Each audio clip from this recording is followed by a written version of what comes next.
Laboratorio de Investigación de Series. Me encanta que los planes salgan bien.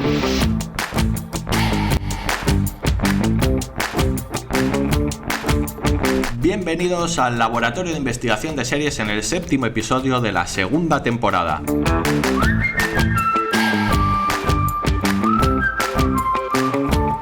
Hoy viajamos a Hollywood para hablar de una de las comedias del año, la creación de Seth Rogen y Evan Goldberg para Apple, The Studio.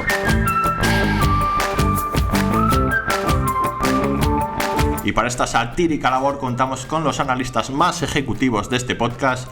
Le pones delante una buena metaficción y ya la tienes contenta. Está aquí a mi lado mismo Aurea Ortiz. Hola, Aurea. Hola, David, ¿qué tal? Sí, bueno. Metaficción. El cine dentro del cine siempre es bien, siempre mola. Siempre apetece ver algo así. El meta te mola. Sí, todo. Todo. No, bueno, todo no, pero en Casi fin. todo. Nunca ha hecho un cameo, pero si lo hiciera se robaría la escena. También está aquí Miquel Labastida. Hola, Miquel. ¿Qué tal? Muy buenas. Además, hoy tenemos un invitado muy especial. Si habéis trasnochado para ver la ceremonia de los Oscars, le habéis visto pisando alfombra roja. Ha sido corresponsal en Hollywood para Canal Plus y Movistar. Él es Guy de Mulder. Hola, Guy, bienvenido. Hola, estoy encantado de estar aquí, la verdad, mil gracias por la invitación. Muchas gracias a ti por venir. Y finalmente, dirigiendo este nuevo plano secuencia, al habla David Brieva. Comenzamos.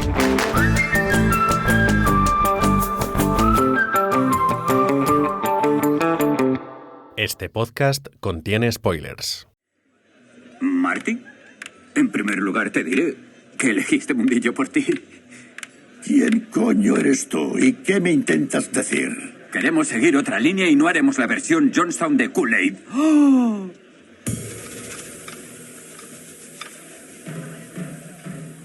¿Sabéis qué? Sinceramente, no me sorprende, porque eres otro más del montón. Sin cara y sin talento. Un inepto y un cobarde. ¿Tengo cara? Devuélveme mi peli y se la venderé a los de Apple, como debí hacer desde el principio. No puedo hacerlo. A ver si lo entiendo. ¿Has comprado mi película para cargártela? Así es. Es así.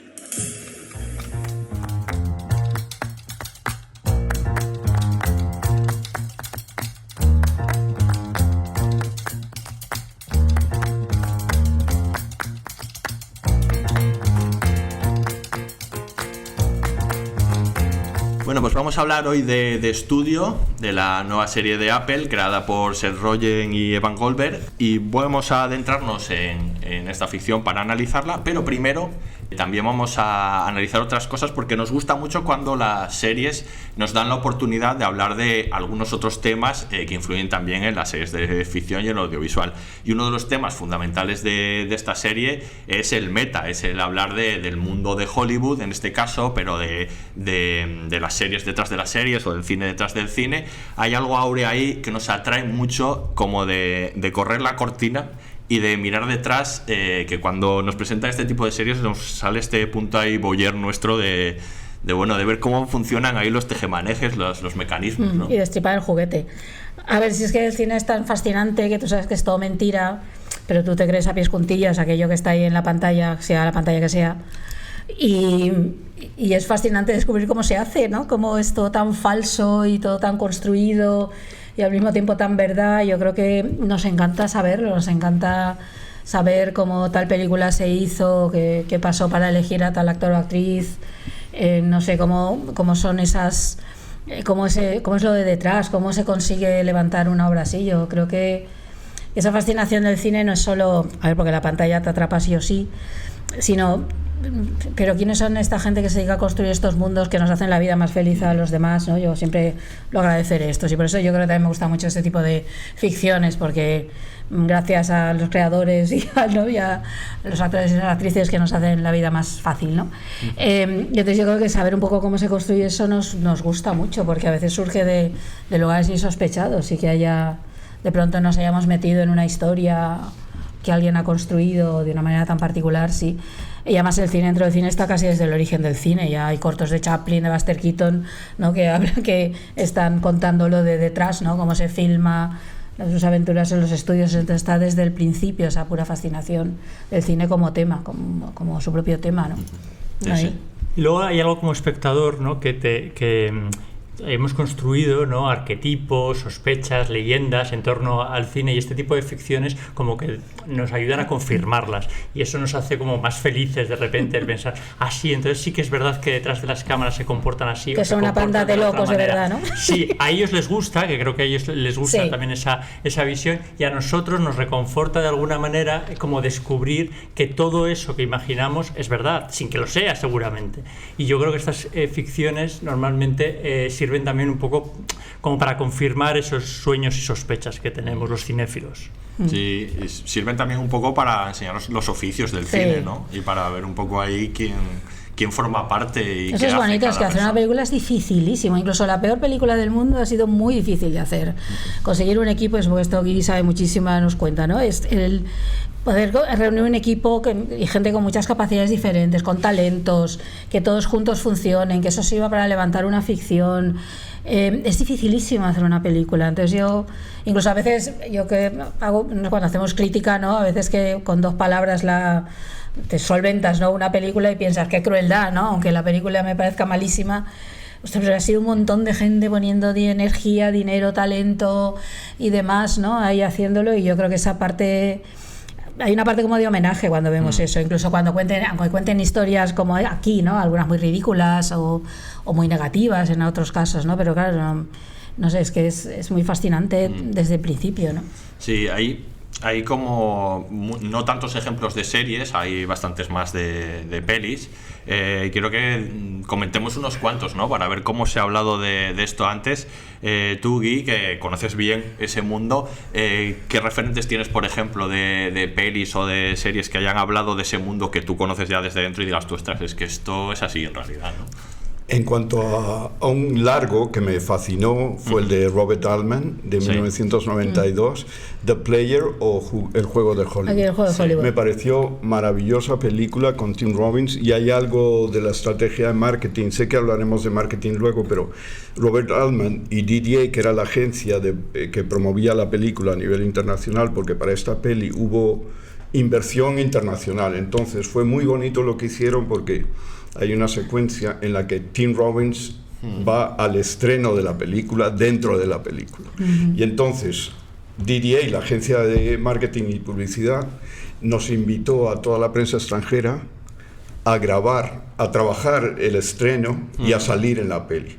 O sea que por un lado te daban material para hacer una historia para la plataforma que representaras fuera de Estados Unidos, y a la vez eras parte de los extras, si quieres, de los figurantes. Me parece una estrategia muy buena y no la he visto más. Fue muy guapo completa, esa experiencia. Claro. Invitaron a prensa internacional, prensa nacional, y yo aluciné mucho, me gustó. Yo creo que esta serie se inspira mucho en El Juego de Hollywood, ¿no? Sí. Bastante, bueno, incluso en el tono. Decir que el personaje es un nombre, ¿no? Sí, exacto. Griffin Mill, que es el personaje de Bryan Cranston, es también el de Tim Robbins en la película, ¿no? Es un homenaje directo. Seth Rogen es un gran amante del cine, yo creo. Eso se nota mucho. Sí, se nota mucho. Eso se nota mucho. Sí, yo tengo apuntadas algunas series. Ellos la que más han mencionado como su referencia principal es The Larry Sanders Show. Es para ellos como lo más importante. Es una serie que no se ha visto tanto en España, que es de la época un poco de Seinfeld, y allí tiene como también un prestigio similar, que era un poco el detrás de un late night. En la propia serie salía el late night y lo que había luego detrás. Y esto lo comentan ellos como su referencia principal. Además es que el propio Seth Rogen trabajó con el actor principal y comediante de la serie. Pero bueno, hay bastantes otras que ellos comentan, como The Combat, la serie de Lisa Kudrow, que también es muy referenciada. Y por supuesto que esto sí que tiene algunas vibras, es de Entourage, ¿no? El séquito, que también tenía este punto de glamuroso de Hollywood y demás. Y yo hay una que ellos no mencionan, pero que es de las que más me gusta a mí, que es de mis favoritas. Algunas la tengo que traer a esto que hacemos de traer recomendar series, ¿no? Sí, recomendar series del pasado, que es Episodes, que es una serie maravillosa, que es una serie en la que 2 guionistas británicos son contratados para hacer el remake de su serie hiper exitosa en Reino Unido, que ha ganado un BAFTA, y les contratan en Hollywood para hacer la versión americana, y les imponen que el protagonista sea Matt LeBlanc, y Matt LeBlanc, Joey de Friends, sale haciendo de sí mismo, y es descojonante también todo, como muestra todo, pues eso, un poco de la misma manera que esta, como muestra la cara B y lo que hay detrás y los intereses comerciales y cómo se imponen estos, con mucha gracia también. Yo recomendaría mucho esa. Y luego está 30 Rock, ¿no? Rockefeller Rock, por supuesto. Plaza, ¿cómo se llama aquí? Rockefeller Plaza, sí. Exacto, ¿no? Y Hacks, claro, que ahora coinciden. Totalmente. Las dos iba a ser la gran pelea, suponemos, en los premios de este año. Entre Hawks, ¿no? y de estudio. El equipo de Hacks aparece en la. Sí, son Ian Smart sale en la serie, claro, sí. Totalmente. Suponemos que en la temporada de premios van a rivalizar, y malo será que no le robe algún premio a Hacks, que está muy acostumbrada, ¿no? La de Hacks me parece muy bonita y muy real, porque sí es verdad que cuando tu vida artística se apaga en Hollywood, si quieres, un poquito como la de la protagonista principal, muchos van a Las Vegas a prolongar su vida de cómicos o de actores, o sea que tiene un punto muy bonito, y además que se llevará premios, o sea, es explorar como el periodo más decadente de tu carrera, no decadente, pero de bajón, y luego surges otra vez en Las Vegas, en otro espacio, en otro medio, ¿no? Sí, eso es interesante. Habla mucho de esa parte, y bueno, y más del mundo del monólogo, ¿no? Y de la comedia. Y luego en cine, que podemos comentar varias, aquí sé que hay un montón. Creo que la que ellos referencian mucho, pero casi es más a nivel de estilo, es Birdman, la de Iñárritu, que en un momento determinado lo citan. Porque sabéis que es plano secuencia también, y bueno, para ellos fue importante a la hora de inspirarse en el tema este del plano secuencia, en algo que tiene componentes cómicos de alguna manera, porque hemos hablado que luego entramos en profundidad en el tema plano secuencia, pero es verdad que hemos hablado de muchas series de plano secuencia, pero son dramas, no es lo mismo hacer un plano secuencia en comedia, que necesita unos ciertos ritmos, pero bueno, entonces pues, de ahí tomaron, ¿no? De Birdman. No sé qué más tienes. Hombre, hay muchas películas que lo ven desde el lado más trágico, ¿no? Pienso como el gran clásico Cautivos del Mal, ¿no? Hay varias películas así que hablan, ¿no?, de ese Hollywood desde dentro, siempre dando una visión muy negativa, y hay una parte, parece como que Hollywood necesita de algún modo contarle al mundo que ahí aquello están las envidias, los egos. Claro, tú puedes contarlo pues en forma de drama, como en esta grandísima película de Minelli, o lo puedes contar en forma de comedia, como ahí, ¿no? En forma de farsa muy disparatada, que también muy trágica, como Babylon. A mí, siendo que Babylon está ambientada en los años 20, también me recordaba mucho a esta por el tono, por esta mezcla constante, este ritmo incesante, ¿no? Esta cosa vertiginosa que tiene, ¿no? O un final Made in Hollywood. Sí, claro, sí, por supuesto. También, y la película de los Coen, a veces César, ¿no? Que está ambientada en los 50, también, que es un rodaje, también una cosa muy disparatada, y tiene personajes muy idiotas y otros que intentan aprovecharse de otros, ¿no? Y todo ese juego constante. O Celebrity, la de Woody Allen también, ¿no? Que también está ahí, la idea del director ciego, ¿no? Que está haciendo la película, que es todo súper disparatado, ¿no? Y comentamos el otro día preparando esta Competencia Oficial, ¿no? La película argentina-española, bueno, con Penélope Cruz y Banderas, ¿no? Y que también es el juego ese de egos, ¿no? No muestra tanto, digamos, la parte de atrás, pero sí el proceso de creación más bien, pero sí ese juego constante de gente muy egocéntrica, muy hipócrita, ¿no? Que por conseguir lo que sea, por seguir la grandeza, es capaz de cualquier cosa, ¿no? Pero también al mismo tiempo, como hay en todas ellas, una defensa del arte, ¿no? Esto está por encima, la creación, la película, ¿no? Está como por encima de todo eso, lo damos por bueno, ¿no? Damos por bueno la carrera loca que hacen todos, ¿no? Por eso entonces hay mucho donde elegir, porque en realidad hay muchísimas películas. Hay algo en esta que hay hablo de estudio, y una voluntad didáctica que quizá no tienen todas las otras, que son como más excéntricas, más esperpénticas, y esta de repente veo como que quien la ve puede aprender mucho de ese oficio, y que hay una voluntad de poner por encima el oficio, el cine, el amor al cine, el cine de antes, o como se concebía antes, ¿no? Volver a traerlo a la primera palestra, aunque por dentro esté contando que esté hecho de gente despiadada y gente zumbada, Sí, efectivamente. Directamente. Poco amigable. Exactamente, ¿no? sí. Pero a ti como que hay algo que te apetece estar ahí dentro que quizá con otras no aparece. En Entourage también, a mí sí que me recuerda porque en Entourage sí que había algo aspiracional cuando veías tú esa serie que te podía apetecer formar parte de ese mundo por cruel que fuese. Otro Birma estaba pensando, creo que no, o sea, quiero decir ahí no querrías estar. No apetece estar nada. Hay una serie que me marcó, pero no tuvo mucho éxito, pero me gustó muchísimo, Hollywood en Netflix, que era una serie en la que se exploraba entre bambalinas al Hollywood de los 40 y 50, y lo de casting couch, lo del sofá, la sexualidad para conseguir un papel, estaba muy bien hecha. Era de época y con actores muy jóvenes, nada conocidos, y estuvo muy bien. Creo que eran 6 episodios. No sé si tuvo mucha repercusión. No, yo creo que muy poca. No. Yo me acabo de acordar de otra que también cuenta, aunque en este caso es más de los realities, de las entrañas, es la de Unreal, que contaba un poco cómo era un reality show por dentro, y esta sí que es espeluznante, porque claro, todo lo que lo hacían ahí era terrible todo. Y luego está, ya que has citado lo de Larry Sanders Show. Es que estaba pensando que Hollywood era de Ryan Murphy. Claro, sí, y yo creo que creo que empecé a verla y era como que es una cosa que le pasa mucho a Ryan Murphy, que la forma opacaba de alguna manera un poco al contenido. Quizá debería haber continuado viéndola, pero era como que no terminaba de traspasar el cartón piedra, que es algo que esta, sin embargo, lo hace muy bien, que en un principio eso me podía echar atrás, el decir, a ver si no me la creo, y aquí entro enseguida, ¿no? Me lo creo totalmente. Te he interrumpido, perdón. No.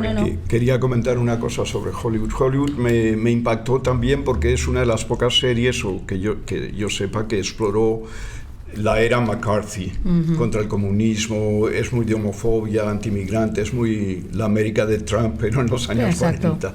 Y está muy bien, me pareció. Sí, es verdad que era un poco confusa a veces, pero se lo perdoné porque me gustó por otras razones. Les perdonamos todo. Los perdonamos. Y luego están las series, como has comentado, lo de Larry Sanders Show y algunas otras que son estas series hechas por los propios cómicos, inspirados en su propia vida, o que hacen en su propio personaje, y ves como todo el mundo en el que se mueven, del mundo del espectáculo, sea Las Vegas, sea el que sea. Estas hay unas cuantas, ¿no? Que están a partir de su propia experiencia, se convierten así mismo en personajes y van construyendo, ¿no? Y eso permite también ver ese mundo desde otro lado, una especie de autoficción.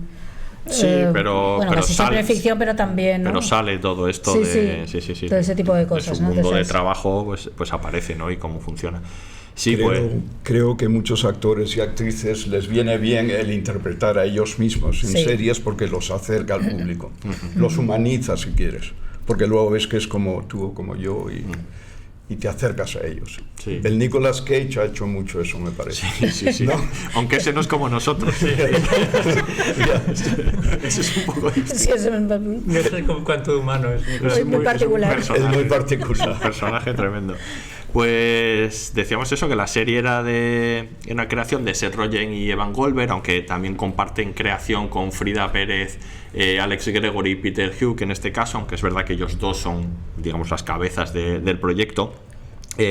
Ellos dos son amigos de la infancia, los dos crecieron en Vancouver y fueron a la misma secundaria juntos, y desde secundaria ya comenzaron a hacer proyectos. De hecho, se llama la productora que tienen una productora, y luego hablaremos también de esto, de que no solo son creadores sino también productores, y por eso también conocen bien ese mundo. Se llama Point Grey, que es el nombre de la escuela secundaria a la que ellos dos iban.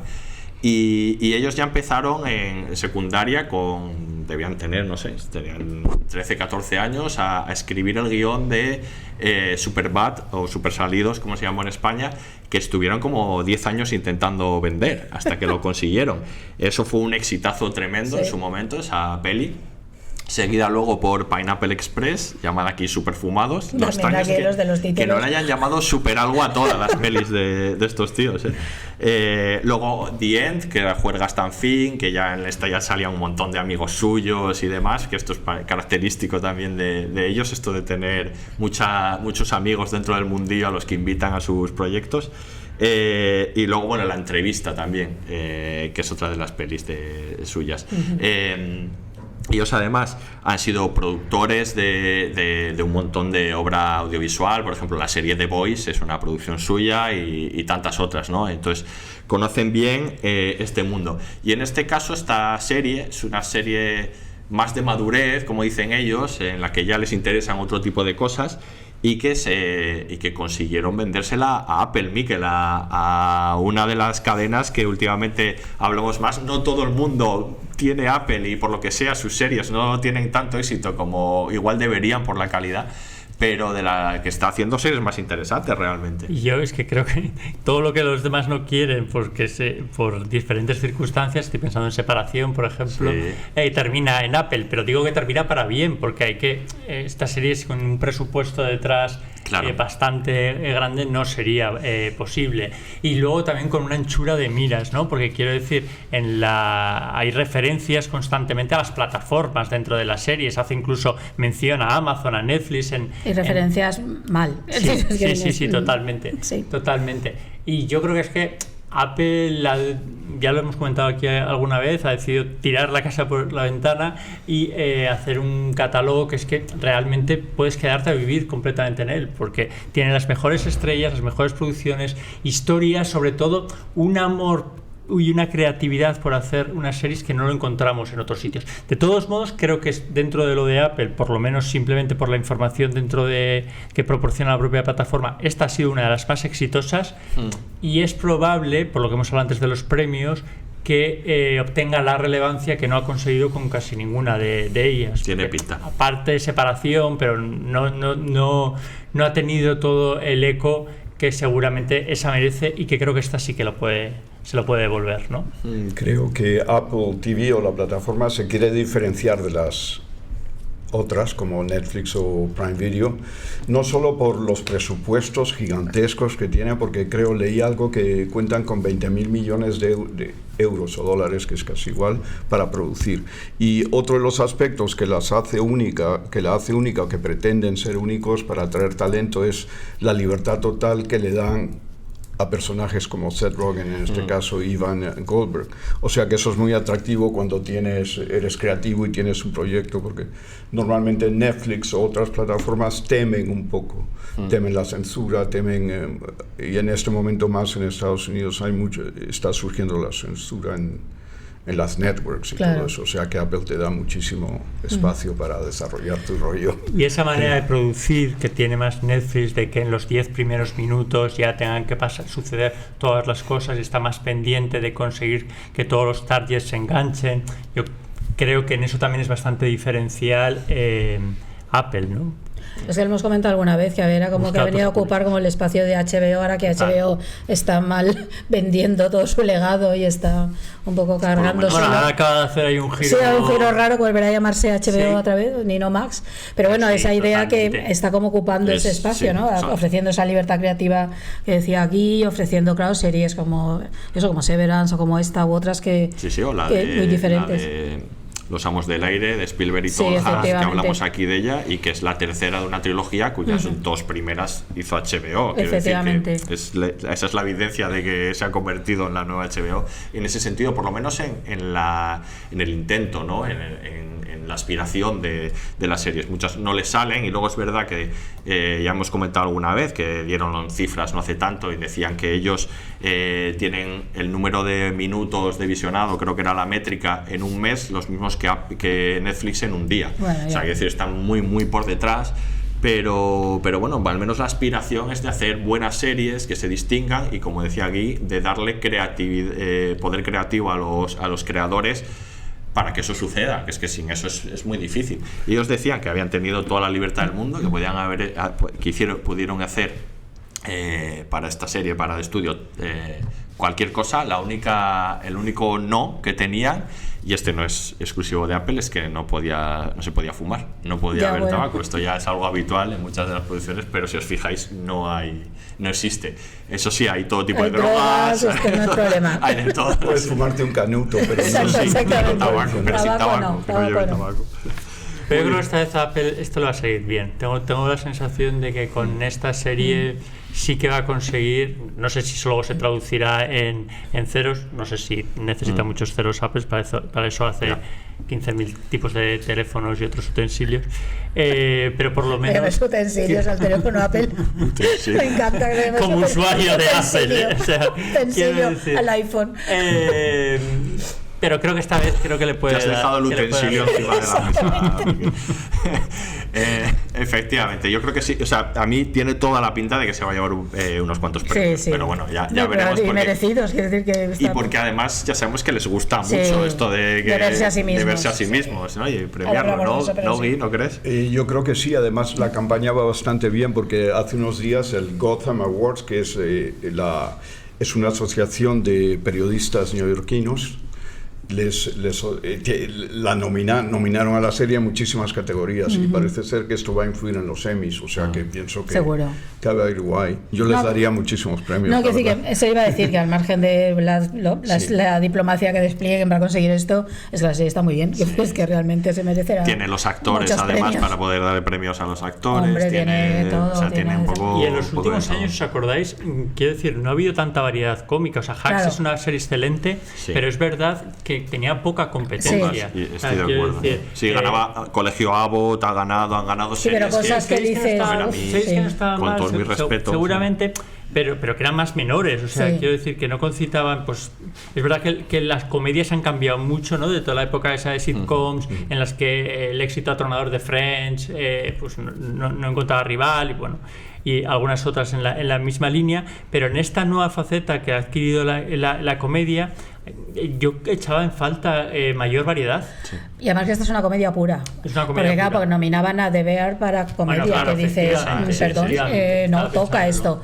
Porque no había comedias, ¿no? No había comedia, claro, exactamente. Más famosa. Pero está muy bien, esta es comedia pura, te ríes, aparte de que cuenta muchas cosas, pero es que es verdaderamente comedia. Sí, es comedia. Hay como una corriente de pensamiento que considera la serie bien hecha, pero que no es para mainstream. Eso es. Que es muy Hollywood, pero a mí no me parece mal que sea muy Hollywood. Yo me reía no porque vivía en Hollywood, me reía porque en realidad me hacía muchísima gracia y recuerdo rebobinar para escuchar el gag otra vez. ¿No? Sí, o sea que, eso yo creo que es divertida en general. Sí. Es una serie como sí que podría considerarse de nicho, que decía yo el otro día, porque muy hecha para la industria o para los que somos como muy cinéfilos, pero yo creo que por esa vocación que hablaba antes didáctica, creo que puede entrar cualquiera y creo que puede divertirse cualquiera, porque obviamente todo el mundo hemos visto películas y quiero decir, es un mundo que es más o menos cercano a casi todo el mundo.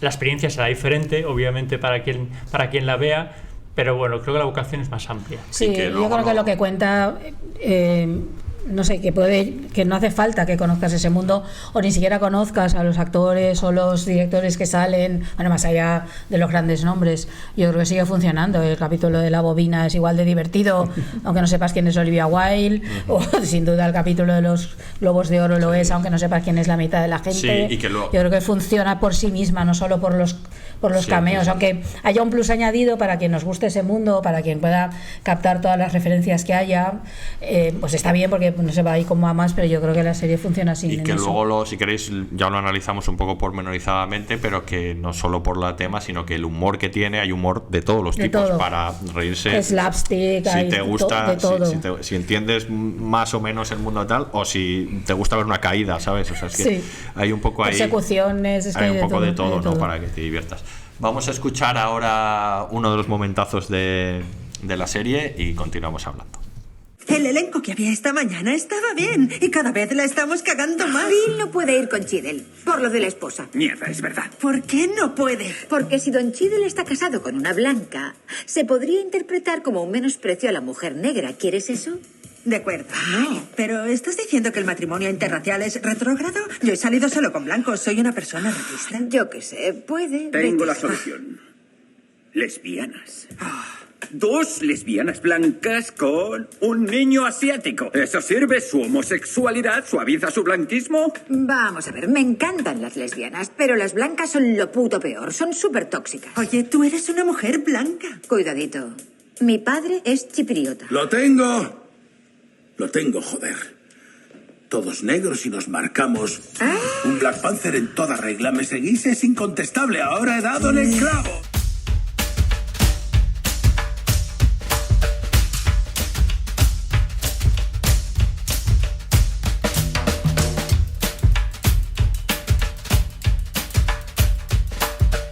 Bueno, pues hablamos de estudio, de esta sátira, porque es un poco como la define, una sátira, ¿no? Pero ellos dicen que basado en experiencias reales suyas o de gente que conocen de los últimos 20 años, que no se están inventando nada, por muy loco que aparezca ahí. Ahí entra un tema, dentro de eso, de hablar del concepto de sátira, entra un tema que ya hemos anunciado un poco antes, pero esta capacidad de Hollywood que tiene Áurea para reírse de sí misma, ¿no? Que es bastante excepcional y lo llevan haciendo casi desde el principio. Es que llama mucho la atención. Bueno, yo creo que nos llama la atención porque no es tan fácil de encontrar eso, que toda la industria sea capaz de reírse tanto y con tantas barbaridades y de plantear, no sé, una corrupción. Es que hay de todo ahí, quiero decir, hay todo lo que quieras, ¿no? Hay gente muy desagradable o gente muy idiota dirigiendo, ¿no? Los clichés de las estudios, drogas, claro, no sé qué, todo. O eso y sin embargo siempre le ha gustado hacerlo. Yo creo que hay una parte de, en el fondo, sentirse tan seguros de sí mismo, no personalmente cada uno, sino Hollywood, porque se convirtió desde los años 20 en lo que es. Y yo creo que tiene, pues no sé, es que ellos pues se pueden reír de lo que quieran, o sea, pueden poner lo que quieran, sobrevive Hollywood a todo y se reinventa. Y siempre, porque el sistema de estudios de ahora pues no se parece al del sistema de estudios del Hollywood clásico de los años 30-40, y da igual, y se ha reinventado, y ahora mandan burócratas o manda gente de multinacionales que no tienen ni idea de cine, ¿no? Como cuando se fundó, pero sin embargo sigue estando, ¿no? Entonces yo creo que es eso. Y luego hay otra parte que tiene que ver con, y en la serie yo creo que se ve muy bien, sobre todo al final, que se pueden reír de lo que quieran porque al final todo acaba convertido en espectáculo. Es el espectáculo ante todo, y esto es tan, yo creo que esto es muy de Hollywood y muy americano al mismo tiempo. Ya tenemos a Trump demostrándolo, desgraciadamente, cada día, no, pero esta sensación de tú lo conviertes en espectáculo, entonces puedes contar cualquier cosa. Y yo creo que todo el final de la serie, ese final de toda la gente, precioso, que es súper emocionante, a mí me emociona muchísimo. Todos diciendo cine, tal, era como, es verdad, al final, pues mira, todo esto es para que vayáis a la sala, ¿no? Y se acaba y te voy a dar una peli de mierda de un producto comercial y tal, ¿no? Entonces tienen esa capacidad abrumadora de convertirlo todo en espectáculo. Yo creo que tiene que ver con eso. Entonces están en el fondo encantados consigo mismos, y se pueden reír de todo. Ellos tienen estas tradiciones como la del roast. Los de los roast. Está muy insertado dentro de pero eso, si lo hacen hasta los presidentes, tienen, ¿no? Claro. Una vez al año o durante la legislatura que los periodistas pueden hacer roast y el contestar. El de Obama fue famosísimo porque el tipo era bastante ingenioso y podía responder, ¿no? Claro. Y ese tipo de cosas, ¿no? Entonces esto nos llama mucho la atención. La misma capacidad, por otra parte, que tenemos en otros géneros de ver que son capaces de presentar jueces corruptos, una policía que no funciona, presidentes del gobierno corrupto. No nos gusta seguramente, pero lo que tienen es que enseguida lo plasman todo en la pantalla. O sea, quiero decir, donde aquí en España aquí te costaría cuesta varias intervenciones parlamentarias. Cualquier partido político, cualquier crisis política, cualquier suceso tiene una repercusión y trabas en el camino. Aquí sabes que todo lo que está pasando enseguida el audiovisual lo va a convertir en serie o en película. Y muchas veces de manera absolutamente crítica. Absolutamente.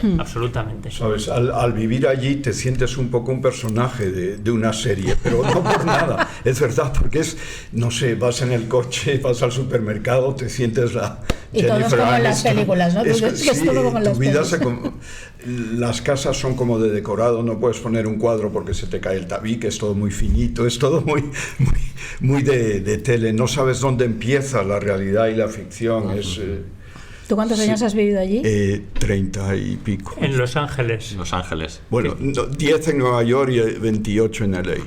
Los Ángeles es una ciudad difícil además para vivir, quiero decir, porque como tú bien dices, simplemente tienes que ir en coche en casi todos los sitios y poco transitable, ¿no? Y te sientes como un personaje que va a ser juzgado un poco. Te arreglas para salir, te vistes de moderno. Ellos decían para ir al súper, ¿no? Ellos decían que querían rodar la serie en Los Ángeles, sobre todo también porque querían como dar una buena imagen de Los Ángeles y como una imagen amable, porque siempre es como muy paródico, ¿no? Lo de Los Ángeles. ¿Tú cómo ves la imagen de Los Ángeles ahí que se ha retratado y cómo veías tú Los Ángeles? Bueno, os quería comentar que la imagen que han dado de Los Ángeles me parece maravillosa, porque han escogido todas las estructuras arquitectónicas icónicas, las carreteras, me encantó, o sea, las palmeras, los coches de los clásicos. Me pareció un gran homenaje a la ciudad, porque la ciudad de verdad que es muy, muy atractiva. Volví ahora en marzo, después de 2 años de vivir en Valencia, y aluciné como, hostia, qué edificios, qué restaurantes tan... Es como estar en una peli. Yo creo que Seth Rogen lo ha plasmado muy bien. Me pareció un gran homenaje, me encantó eso, que LA fuese un personaje más. Y en esto que hablábamos de esa sátira, hay que decir que en la propia serie, quiero decir, no queda títere con cabeza, o sea, no sale nadie bien parado. No. Y quiero decir, todos los cameos, por mal que bien, todos salen bastante, si no humillados, algunos directamente exagerados o locos. Luego, si queréis, hablamos de algunos de los cameos, pero que en realidad todos se prestan a salir de una manera bastante regular, ¿no? Y eso me gusta, ¿no? Ese tono que tiene. Pero luego, dentro de esa sátira, lo interesante es hablar de que el mundo que está mostrando, o sea, si le quitases toda la patina de humor, es un mundo jodido de narices, ¿no? Contaba Seth Rogen que le impactó desde muy joven cuando él era el actor, que era la primera serie que hizo, que era Freaks and Geeks, que aquí en España igual no tiene esa iconicidad que tiene en Estados Unidos, pero una serie de Judd Apatow de la que salieron varios actores conocidos, y que Judd Apatow un día les dijo porque la serie estuvo siempre como al peligro de cancelarse y realmente no duró mucho la serie. Les decía que estaban todos los ejecutivos en pánico, corriendo de un sitio para otro, ¿no? Porque la serie iba mal, y que dice que eso se le grabó, y que lo que les hacía gracia de hacer en esta serie, y que tenía una vertiente cómica, aunque luego efectivamente es un mundo muy duro, es esta idea del ejecutivo atrapado y en pánico, ¿no? Que es un poco lo que vemos en la serie, son todos ejecutivos en pánico. Además, literalmente corriendo, está todo el rato moviéndose, yendo de acá para allá. Pero claro, ese pánico real, porque aunque es una situación cómica, la del ejecutivo atrapado entre intentar hacer aquello que él quiere de alguna manera, producir bien las películas, y las imposiciones de la propia industria y del sistema, ¿no? Es un mundo muy jodido. Ellos mismos decían que cuando presentaron la serie a Apple, la presentaron un viernes, y al lunes siguiente, cuando fueron a hablar, la persona a la que las habían presentado ya la habían despedido. O sea, quiero decir que el mundo que sale es que es un mundo hipercompetitivo, es durísimo, es el puro capitalismo, ¿no? En toda su no hay perdón. esencia. Cometes un error, da igual que tu historia pasada sea éxitos totales, das la luz verde a un marrón y ya. Y se acabó tu carrera, ¿no? Tu carrera se acabó. Es muy duro, sí. Pero por otro lado, claro, es que manejan miles y millones de dólares, ¿no? Unos presupuestos altísimos. Y también lo último que quería esto, como todo lo miden con respecto a cómo va a reaccionar la América profunda, y a veces la América profunda es, ya sabéis, la Biblia, limitadísimos, fóbicos a todos los niveles, entonces es difícil. Es difícil, sí. Pero luego ellos, por otra parte, quiero decir, el mundo, ya no hablo tanto del sistema como de los que forman parte del sistema, quizá no ejecutivos, pero sí directores, actores, este tipo de caras visibles, están como un poco encantados de conocerse y de alimentar esas leyendas de, como decía antes, personajes más extravagantes y como de reírse de sí mismos, y que el público sepa que son capaces de reírse de sí mismos, porque eso de alguna manera les aterriza, ¿no? Bueno, esa es otra parte, claro. Ahora, claro, ese estatus de estrella, en el caso de las estrellas o los directores más conocidos, claro, que son como dioses, ¿no? Del Olimpo. Ahora un poco menos, porque es verdad que ahora son más cotidianos, que decías antes, ¿no? Que se muestran más, pero claro, en el Hollywood clásico estaban literalmente en el Olimpo, tú no sabías cómo era la vida cotidiana de ninguno de ellos, o se la inventaban completamente, y eso se mantenían ahí un halo de misterio en torno a eso. Entonces, claro, yo creo que eso da muchísimo juego, ¿no? Esa parte de mostrarlos ahí como divos, y queremos saber que efectivamente hacen esas excentricidades y que como tales semidioses que son, no se comportan del modo en que no nos comportaríamos algunos, ¿no? Con sus caprichos y demás, ¿no? Entonces yo creo que jugar a eso tiene que ser muy divertido. Yo viendo esta serie todo el rato tenía la sensación de, aparte que yo me he divertido, que ellos se lo han tenido que pasar muy bien. Sí. Todos pensándose su cameo, cómo hacerlo, cómo hago esto. Yo no sé, aparte es que se lo han tenido que pasar bien seguro y elaborando eso. Y reconociendo seguramente Sí. muchas de las anécdotas o que estaban protagonizando o que Seguro. estaban dentro del guión o que veían, porque quiero decir, hay historias de Hollywood para cada uno de los argumentos de los capítulos de esta serie. Por ejemplo, lograr que Martin Scorsese llore, me parece Sí.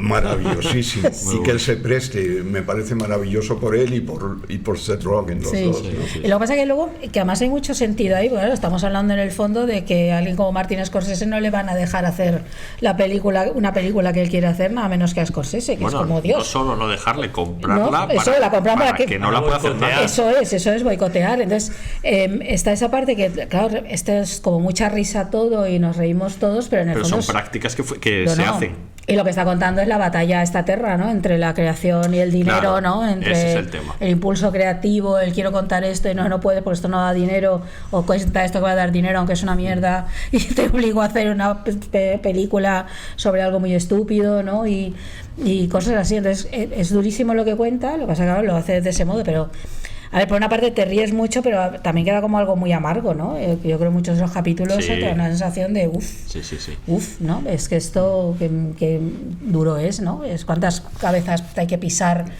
para llegar, ¿no?, a ser directivo, cuánto, ¿no? O todo lo que tienes que tragar. Absolutamente. Para poder llegar ahí a ser el que decide esta película sí, esta película no, y aún así ni siquiera ahí tienes la libertad. ¿No? Es como para hacerlo. La libertad completa. Y ese tema que decías, yo creo que es el principal de la serie, que es un poco el que mueve al personaje protagonista Matt, que es esa lucha permanente y irresoluble, por otro lado, entre la creación artística y el capital, digamos, o el interés económico, ¿no? O sea, ese conflicto está de manera permanente y es lo que le pasa a él, ¿no? Ellos dicen que querían como retratar ese tipo de perfil que conocen bien de directivos que realmente aman el cine y que es lo que siempre han querido hacer, pero que no pueden hacer por presiones, problemas. La séptima secuela de no sé qué. Ellos decían que todo viene de una frase que les dijo un ejecutivo importante, ahora no recuerdo el nombre, pero sé que es uno de los importantes de ahora mismo de Fox, que les dijo una frase que les marcó para siempre, que era: me metí en esto porque me encantan las películas y ahora mi trabajo es arruinarlas. Dicen que aquello les marcó mucho y que como que esa tragedia les parecía muy graciosa, además, sí, porque lo es, y que es un poco lo que le sucede al personaje de Matt, ¿no? Incapaz de darle una nota a aquel director al que ama, a Ron Howard, por ejemplo, porque va a quedar mal con él y en realidad le admira, pero lo tiene que hacer porque si no la película, ¿no? O comprarle la película a Scorsese y engañándole además, ¿no? Sí. Siempre vemos dentro de su cabeza qué es lo que quiere hacer, lo que al final no puede, ¿no? Y ahí está esa lucha que es permanente y que está en la boca en realidad de todos nosotros cuando vemos muchas ficciones. Esto no es lo que quería el creador hacer, esto no se lo permitieron. Pero eso está en el origen del propio cine, bueno, sobre todo en el origen de Hollywood, pero no solo en Hollywood, es la batalla entre lo que hace el cine. Es que yo creo que el nombre que le dieron a Hollywood de la fábrica de sueños siempre me ha parecido absolutamente exacto. Porque es esa idea de fábrica, hay que fabricar producto en serie, hay que hacer algo y eso requiere dinero, instalaciones, ¿no? Trabajadores, etcétera. Y sueños, que está en otro, ¿no? En otro ámbito completamente distinto, pero eso es lo que fabrica. Si es que, claro, y fábrica y sueños pues no encajan, se dan de patadas. Entonces, esa ha sido la gran batalla siempre, ¿no? En Hollywood, y casi todas las historias en general que hemos hablado en las películas, o en las series, o en novelas, o donde sea, o en memorias de muchísimos cineastas, tienen que ver con esa batalla entre la idea que el cineasta quería, que el creador quiere, y lo que el estudio está dispuesto a dar o no dar, o permitir o no permitir, o no sé, ya hay casos de todo tipo. Gente con capacidad para poner su talento y que aún así salieran obras maestras, y otros que no podían encajar. Siempre hay una negociación, Hombre, siempre hay una mínima en la vida hay una negociación en todas partes, exacto, pero claro, ahí hay veces pues, que, claro, pues puede ser Orson Welles, que no había manera de que encajara su visión con lo que Hollywood pedía. Sin embargo, otros encontraron ahí el modo de crear, no sé, Billy Wilder hizo las grandes obras maestras. Sí.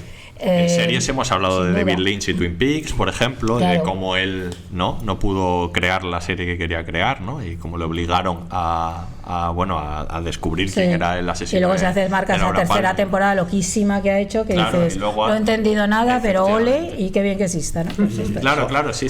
Aurea, yo creo que también, en base a lo que tú dices, que todo esto se relaciona a la ansiedad que te produce el riesgo.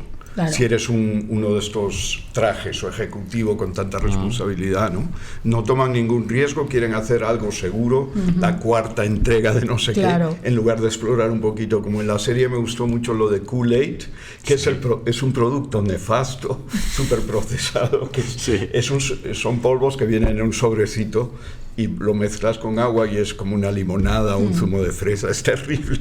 Y asociarlo con Jonestown y con... No me lo pedía creer, pensé que, bueno, y le dieron el siguiente Barbie, querían volver a hacer la siguiente Barbie.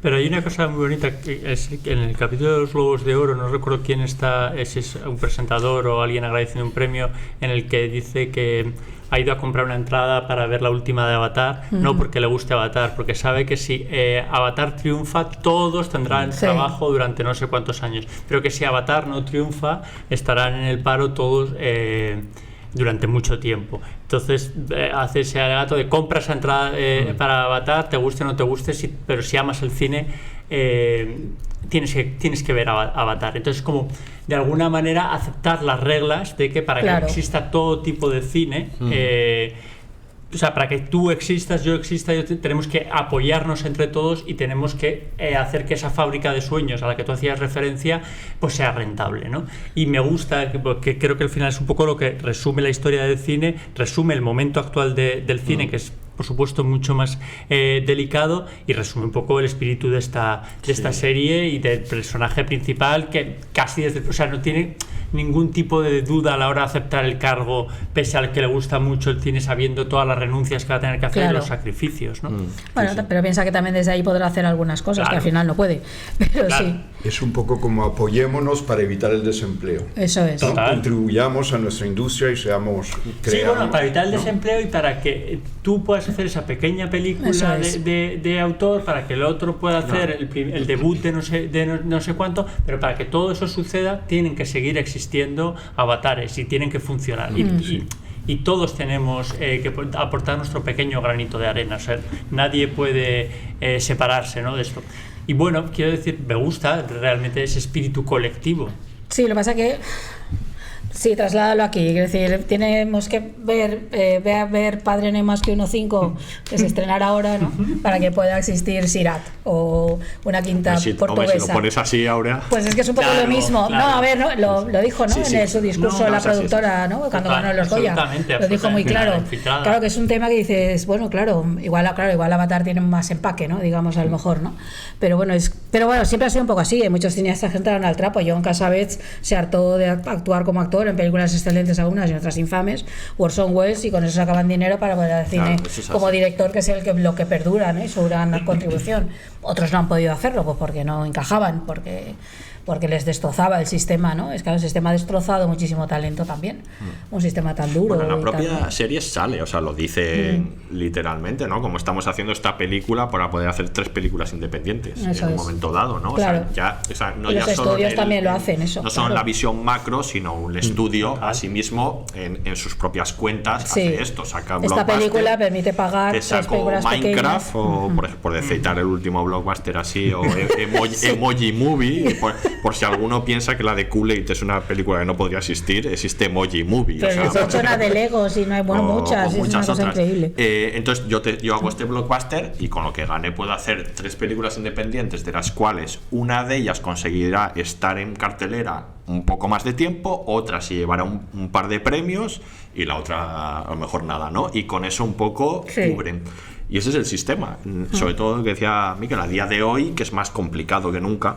Total. Es el sistema, yo creo, actual. ¿Creéis que Hollywood seguirá produciendo películas sorprendentes o producirá en el futuro blockbusters y secuelas. Es difícil. Ellos en la propia serie ponen como casi ejemplo, ¿no?, del bien supremo, y los citan a Oppenheimer y Barbie, ¿no?, como aquellas películas que lo cumplen todo. Cumplen que hay un autor detrás, son autorales, son exitosas y hacen dinero. Entonces, son buenas y tienen un nivel de calidad que te puede gustar una más otra, pero hay un nivel de calidad, claro. Sí. Pero que hay un nivel de calidad y lo ponen como ejemplo de lo que él personalmente, ¿no?, en un momento dado quiere conseguir. No quiero hacer una Barbie, ¿no? Yo creo que no se está de acuerdo aquí conmigo. Yo creo que esas son excepciones en Hollywood. Si tú ves todas las películas que salen, son todo secuelas, precuelas, remakes, reboots, ¿no? Es decir que yo estoy de acuerdo, hay un movimiento, como esas, es todo Marvel, DC Comics y Star Wars, toda la franquicia. Eso fue lo que pasó ahí con Barbie, con Oppenheimer, fue un poco no sé, algo sorprendente, fue un momento único, pero no tengo yo muy claro que eso vuelva a suceder. Años, los 2 años siguientes nada que ver, o sea, y veníamos de unos años, claro, creo que fueron tan celebradas porque veníamos de unos años en que costaba encontrar una película de estas características. Cuando llegaba la gala de los Oscar siempre había muchas dudas, ninguna llamaba demasiada la atención, nunca, creo que fue una edición donde, aunque al final Barbie salió trasquilada de los premios, pero sí había una tensión de que podía ser una u otra y que las dos valían la pena y que tenían una mirada nada cortoplacista y que que abría muchas puertas y decía mucho al mundo, que eso le gusta mucho a Hollywood, lo de comunicarse a través de su cine, y de repente todo el mundo estábamos mirando a Hollywood. Pero creo que fue un año excepcional. Es que fíjate que yo creo, y lo hemos comentado aquí alguna vez, que yo creo que Hollywood, por lo que preguntabas tú, y a mí me da la sensación, no sé si tiene mucho remedio, esto que aparezcan nuevas Barbies, nuevos Oppenheimers o no otras películas, tal, que sí que hay gente que hace esas películas, pero es verdad que no. Yo creo que, sin embargo, esas novedades creativas o ese mayor espacio de libertad lo veo en las series. No en las series más adocenadas, que las hay, pero más de género. Pero yo creo que hemos hablado un montón de series hechas desde Hollywood, originales, diferentes, que abren caminos. Que cumplen lo que decíamos antes, que cumplen todos los requisitos, que son autorales, que son exitosas y que tienen... Sí, que luego ganan premios, pero que están bien y que no se responden a los modelos de todo. Yo creo que hay más ejemplos. Hay más ejemplos en series. Y es menor riesgo, yo creo, ahora. Supongo. ¿No? Te arriesgas más. No lo sé hasta qué punto. A ver, luego por otra parte Hollywood le dio la oportunidad a gente como Greta Gerwig, quiero decir. Claro. Ahí hay que no entra dentro de esos cánones, que igual de repente se va a poner ahora a hacer sagas de las que estamos hablando, pero quiero decir, toma ciertos riesgos, o sea, no sé, es difícil directamente. Creo que el problema está en las propias salas y en el sistema. Tú dices las series, pues porque la gente, ahora el consumo es desde casa, desde los móviles, y el consumo en sala es muy minoritario, y simplemente la gente va a las salas sobre todo cuando se producen este tipo de blockbusters. Son eventos completamente. Y creo que, siguiendo lo que tú planteas, en la serie, lo de Comic Con era un poco como Hollywood se presenta entre los exhibidores, y que quieren todo blockbusters y basura, entre comillas. Pero ya se comenta que los Comic Con en realidad son de cine, la mayoría, casi todo lo que se presenta, que en teoría es cómic, en estación como tal son series y películas, básicamente. Perdón, CinemaCon, dije Comic Con, CinemaCon en Las Vegas. Sí, además es que las franquicias ya están en los dos sitios, o sea, son películas y series a la vez, como Star Wars o tantas otras, o Marvel, esas son cines y series. Pero sí que hay una queja, si lees a directores y gente de Hollywood y tal, que siempre plantean que parece que ha desaparecido esa buena película de Hollywood para público adulto, ¿no? Que no es el blockbuster, ni tampoco es la película minoritaria de super nicho. Y esa es verdad que hay muy pocas. Esa película, muy pocas de esas de calidad, que en los años 70, 80, 90 había un montón. Alguna plataforma, que eso está pasando. Claro, sí. Y probablemente está en las series, en estas series. Esas películas por un nuevo creador es muy difícil. Entonces, como los que las pueden hacer son muy pocos, pues de vez en cuando pueden hacer una, ¿no? Un Fincher, por decirte alguien, un Nolan. Nolan. Sí. Entonces, pero claro, para un nuevo creador darle eso ya es más complicado. Pero bueno, de todas formas, volviendo a la serie, la serie sí que hace tiene un intento que yo noto especialmente en un capítulo concreto, como de elevar y de demostrar primero su amor por el cine. Totalmente. Y luego de expresar cómo es un arte mayor casi en cualquier circunstancia. Lo digo por el capítulo en concreto de la cita esta con la oncóloga en la gala esta de recaudación de fondos, ¿no? Benéficos. Porque ahí esa batalla que se establece, que dice por cierto Seth Rogen que es algo que él ha vivido muchas veces, porque ha ido con su mujer muchas veces a estas galas de recaudación benéficas, y que siempre ha notado que miraban por encima del hombro a la gente del entretenimiento en este caso, ¿no? Y ahí hay una demostración grande del poder que tienen las ficciones, cuando le dice aquello, sobre todo, bueno, en muchos casos, ¿no? Pero cuando le dice aquello de, bueno, pues tú operarás al niño, el niño se salvará, pero cuando esté en la habitación, ¿qué va a haber en la pared? Una tele, y habrá una película. Claro, porque al final defiende esto de que no solo importa vivir, sino hacer la vida mejor de las personas, y que en eso está el cine, ¿no? Y que de eso va, aunque sea un blockbuster, aunque sea la película que en ese momento está haciendo, que es una de zombies con pedos y no sé qué, ¿no? Sí, es verdad. Pero esa también. Ese tráiler me pareció. El tráiler es alucinante. Sí. Y lo autorizaron, el tráiler lo autoriza él. A ver, yo ya sabéis, lo tengo dicho hoy por escrito y escrito. Tú tienes un libro sobre eso, sobre que sin ficciones no somos que, por cierto, os compréis todos el libro de Aurea. Mira lo que gracias. ¿Cómo se llama? Sí. El arte de inventar la realidad. Se llama. Vale. Va de defenderla. Gracias por este momento lo inesperado. Tienes aquí, me lo compro aquí. Lo es que estamos en una librería que es la librería Barleby, de David. Este es el momento promocional, claro, ¿no? Momento promo, aprovechar. Miquel, ¿tienes algo tú ahora? Has hecho un podcast hace poco, ¿no? No viene a cuento ya. Es una gran librería en la calle Cádiz. Exactamente, en Valencia. Ahí. Bueno, que decía esto que, a ver, yo sí que creo que sin ficciones no sabemos vivir, desde hace 80.000 años, desde siempre, eso es así. Es verdad que, claro, el capítulo plantea de manera muy bestia, porque, claro, entre salvo la vida de un niño enfermo de cáncer o hago una peli de mierda, literalmente, ¿no? Como tal. Pero es verdad que necesitamos todo eso, la sanidad y educación ante todo, pero que también necesitamos el cine y las novelas y los cómics y las ficciones, y vamos viviendo con ellas siempre, lo necesitamos para relacionarnos con el mundo y con la realidad. Eso es completamente cierto. Yo creo que la serie... O para evadirnos de la realidad. Claro, sí, pero es un modo de comunicación, te evades, te ayuda a entender determinadas cosas, te permite liberarte de tus propios problemas o de otras... Cumple muchas funciones la ficción y todas son necesarias, pero es verdad que, claro, tal como plantean las series, muy divertido y muy bruto, ¿no? Porque, claro, está ahí con médicos que salvan niños. Claro. Había momentos en el que la serie de estudio, algunos episodios me parecían de verdad un documental, un poquito caricaturizado y acelerado, pero es que Seth Rogen es muy así, muy hiperactivo cuando hablas con ellos. Pero veía, hostia, pero esto es que es así, es totalmente así, a lo mejor pero es llevado a un nivel más exagerado, pero no es nada de ficción de dos locos, es lo que han vivido y lo que vives y estás ahí un tiempo. O sea, la representación es exagerada, pero lo que están contando es así totalmente. Exacto, hay algo ahí coreográfico en la puesta en escena, pero todo lo que están diciendo se ajusta bastante a lo que sucede, ¿no? Por ejemplo, el personaje de Catherine O'Hara, que me encanta. Es maravillosa, actriz maravillosa. Me encanta, claro. Le quitan el curro que ha hecho era una gran ejecutiva y ahora tiene que empezar de producción, pero bueno, puede ser por un poquito de misoginia, no lo sé, y luego le dan a Seth Rogen y le tiene que perdonar para poder seguir de productora, ¿no? Es muy real. Sí.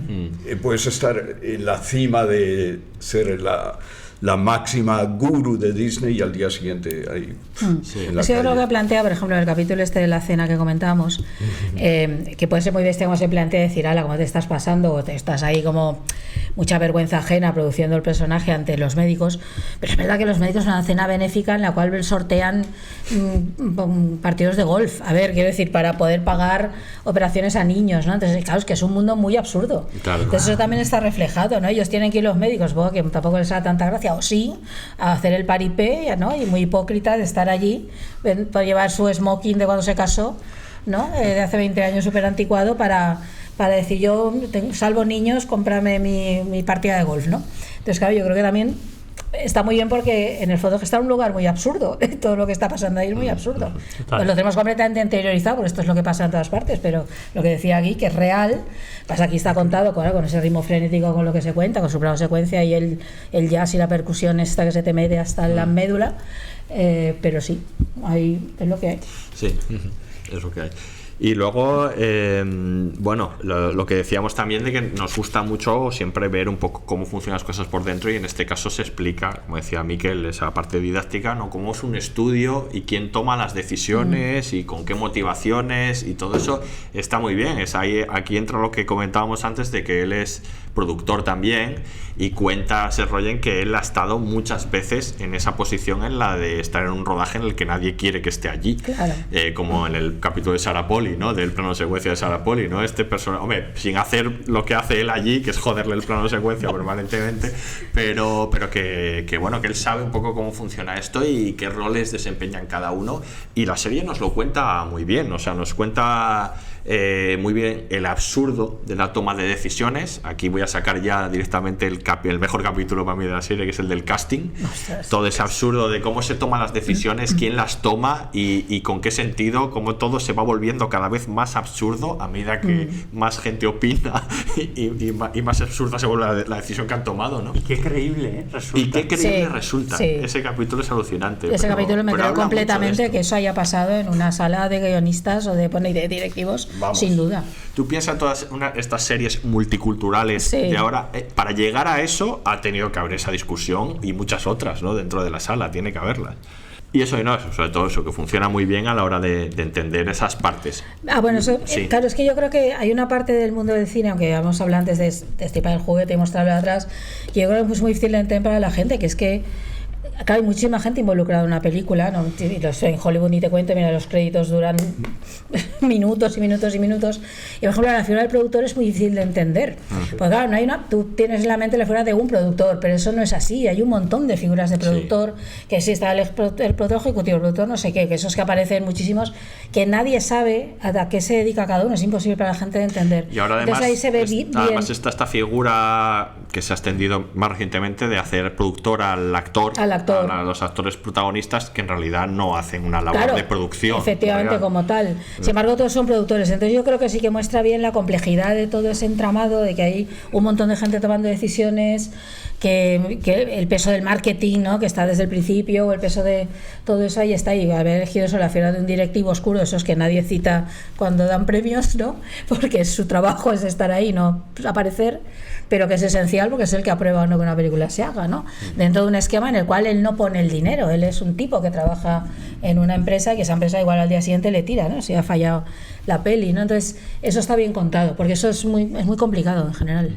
Y pienso que cada vez es más complicado porque los cinco grandes estudios son corporaciones que, como si fuera Mercedes-Benz o BMW o Coca-Cola, no son lo del arte y la no, son multinacionales, que tienen intereses en todo, ¿no? Y hay un grupo de suits de ejecutivos desconocidos. Eso digamos, es, ¿no? Claro. Bueno, vamos a hablar del propio Apple, que tiene otros utensilios. Efectivamente. Que donde seguramente habrá muchos ejecutivos. Pero yo creo que estoy de acuerdo contigo en que el acierto es poner como figura central al personaje ejecutivo. Claro. Porque es como el gran desconocido, y poner en valor la figura de muchas de esas figuras ejecutivas. Por mucho que lo tengamos seguramente en el imaginario colectivo sean hijos de puta, seguramente hay escalafones y muchas personas que no lo son, y que las decisiones que toman son por el bien de esa película y para que mucha gente se luzca, ¿no? Finalmente. Es que por ejemplo ahora, cuando estudiando la historia del cine, que ahora se ha ampliado mucho la mirada, por ejemplo estudias la figura de los productores y entonces descubres que muchas películas son de los productores, que se cita siempre el caso de Arthur Freed, el productor de las grandes musicales del Hollywood, de la Metro de los años 40-50.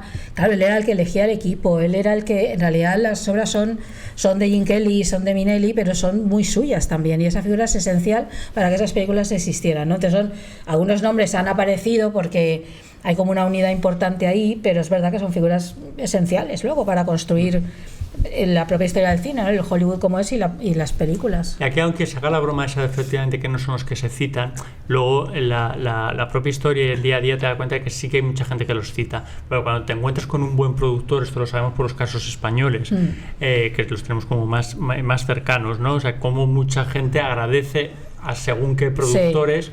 Pues eso, que le dejasen escoger a su propio equipo, que no le importase invertir en esto porque creía que eso iba a ser a favor que diera tiempo para que se desarrollara el proyecto. Entonces yo creo que sí que es habitual agradecer, y que cuando no se agradece posiblemente tenga una segunda lectura. Sí. Está divertido cuando está el personaje de Patty, ahora que es productora, agradece que ahora es cuando sí le pueden agradecer, mientras que cuando eres jefe del estudio estás en ese hueco donde nadie te agradece. Que es lo que mueve todo el capítulo con lo de Kravitz, ¿no? Para los Globos de Oro. Uno de los factores esos que aparecen, lo has mencionado ahora, es tu tema favorito de siempre, que es el marketing, como tú dices. La ciencia del mal. La ciencia del mal, como tú dices. Aquí aparece bastante bastante importancia todo con este personaje. Porque es esencial. El personaje de Catherine Hahn, sí. Que está espectacular. Como siempre. Esa mujer lo que haga todo bien. Totalmente exagerada. Totalmente. Pero en el punto justo consigue hacer, pues es una gran actriz y ahora se la reconoce porque ha hecho Marvel, es que no hay derecho cuando llevan siguiéndole la pista, los que la hemos visto en películas un montón de veces, es una actriz pero estupenda. Está interesante, vuelvo a lo que decía Miquel de la didáctica, o sea, cómo ves cómo ese personaje actúa casi de manera independiente, o sea, está construyendo sus cosas, ¿no? Y como luego las une con el proyecto final de la película, o sea, se explica bastante bien cómo funcionan los del marketing aquí y cómo van a su bola completamente. Sí, pero cómo están desde el principio, claro, además en este caso que tienen que hacer una película sobre un refresco. Sí. Entonces, claro, desde el principio a ver cómo vendemos esto, están en todas las fases del proceso, ¿no? Ahí. Sí.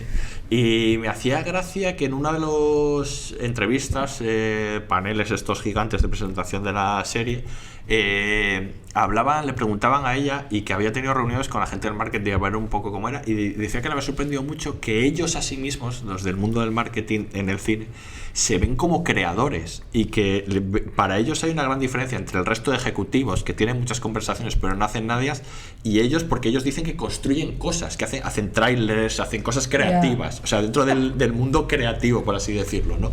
Y que le había llamado mucho la atención que se considerase creadores. Eso, ¿cómo lo ves, Gui? Que eso es lo que pero yo creo que es verdad, porque hacer una campaña tienes que pensar en la originalidad, cómo llegar, cómo comunicar. Yo creo que es muy creativo. No lo veo como un burócrata que está ahí, ¿no? Sí, yo también. Diseño de carteles, trailers, campañas de estas sorprendentes. Sí, ahora por redes y todo eso, claro. Redes, nombres o naming. Invitar a los actores a hacer cosas raras, tirarte de un paracaídas en el preestreno en Hollywood Boulevard. ¿No?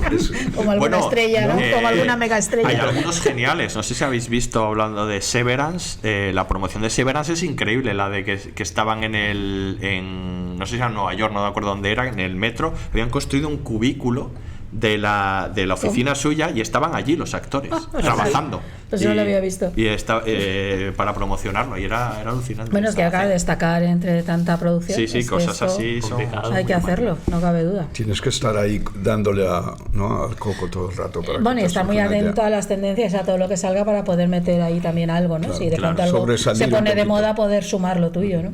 Claro. Y luego está el tema de los premios, que es muy importante, ya lo sabemos, en todo el mundo de la industria. Aquí le dedican un capítulo a eso, y es un capítulo espectacular, por otro lado, lleno de cameos de los que ahora hablaremos. Pero Gui, tú que has estado ahí en los Globos de Oro, ¿qué te parece este capítulo y cómo lo representa? Me parece que está fenomenalmente hecho. La localización es la misma en la que ocurre los premios reales. Lo que pasa que es la otra entrada al hotel porque estaba en obras. Rodaron en 4 días, me parece bastante complicado porque era plano secuencia en muchos casos, que es difícil. Sí. Comentaba Seth Rogen que al principio tenían que hacer los planos secuencia 26 veces. Y que al final ya eran 11 o así. O sea, imagínate repetir la misma secuencia. Me parece que era muy real, fenomenal. Son así los Globos de Oro, de verdad. La gente puede beber alcohol, pillan pedos, cuando hay corte al público se marchan a comentar cosas. Me pareció súper real, sí. ¿Y el teleprompter tienen todos los discursos de agradecimiento? En el teleprompter tienen. ¿Están todos? ¿Esto es así? No, lo de los ¿Esto discursos es real? me ¿Es que esto me parece... llama mucho la atención? No, no tienen los discursos. Ya me lo imaginaba, ¿no? Porque Pues no, igual no. era... Lo que tienen es el teleprompter de los presentadores. Hombre, claro, ese sí. Claro, eso sí. El de los presentadores entiendo Pero que sí. el agradecimiento no. Pero ahí eso lo estaban. añadió él y quedó Pero, bien. claro, es que queda genial, pero ya es como el colmo del cinismo. Porque ¿no? si no, ya sabes quién va a ganar. Claro, no, pero Podría tener los 5, no, tienen todos, nominados. dos de todos los nominados. Entendí yo que lo que tenían era todo, que a mí me llamó la atención. Digo, ¿estoy en Eso serio nunca ha es así? parecido que sea así. ¿Qué? Que nunca ha parecido No, que no, sea y me así. llamó porque mucho, por eso no le están preguntaba, que me leyendo. parecía No un era poco... ¿no? Hombre. Yo de todos modos lo que hacía era la alfombra roja, que era te ponías muy nervioso porque es todo rapidísimo, la hostia, y luego iba a la sala de prensa, pero no estaba en el comedor aquel del hotel. Hay una cosa que me gusta mucho de ese capítulo de Alfombra Roja, y es cuando él llega y dice, pero ¿quién es toda esta gente? Y son todos Los influencers, y pero que van ahí y se van. Exacto, Tú y no, esa se es hacen la el- segunda parte, o sea, quiero decir, aparte que no conoce a esa gente de la industria, pues que ni siquiera forma parte de la industria, pero sí que tienen una influencia en la industria. Son gente que va a hacer 2 minutos y se pira, pero que luego al final son los que consiguen que tal Claro, personaje se haga viral, o tal historia se haga viral, o tal estrategia de marketing se haga Vaya mundo. popular. Pero Esa época no te tocó a ti, Di, la De los de los influencers. influencers en la alfombra roja. Empezaba, no, la verdad que no.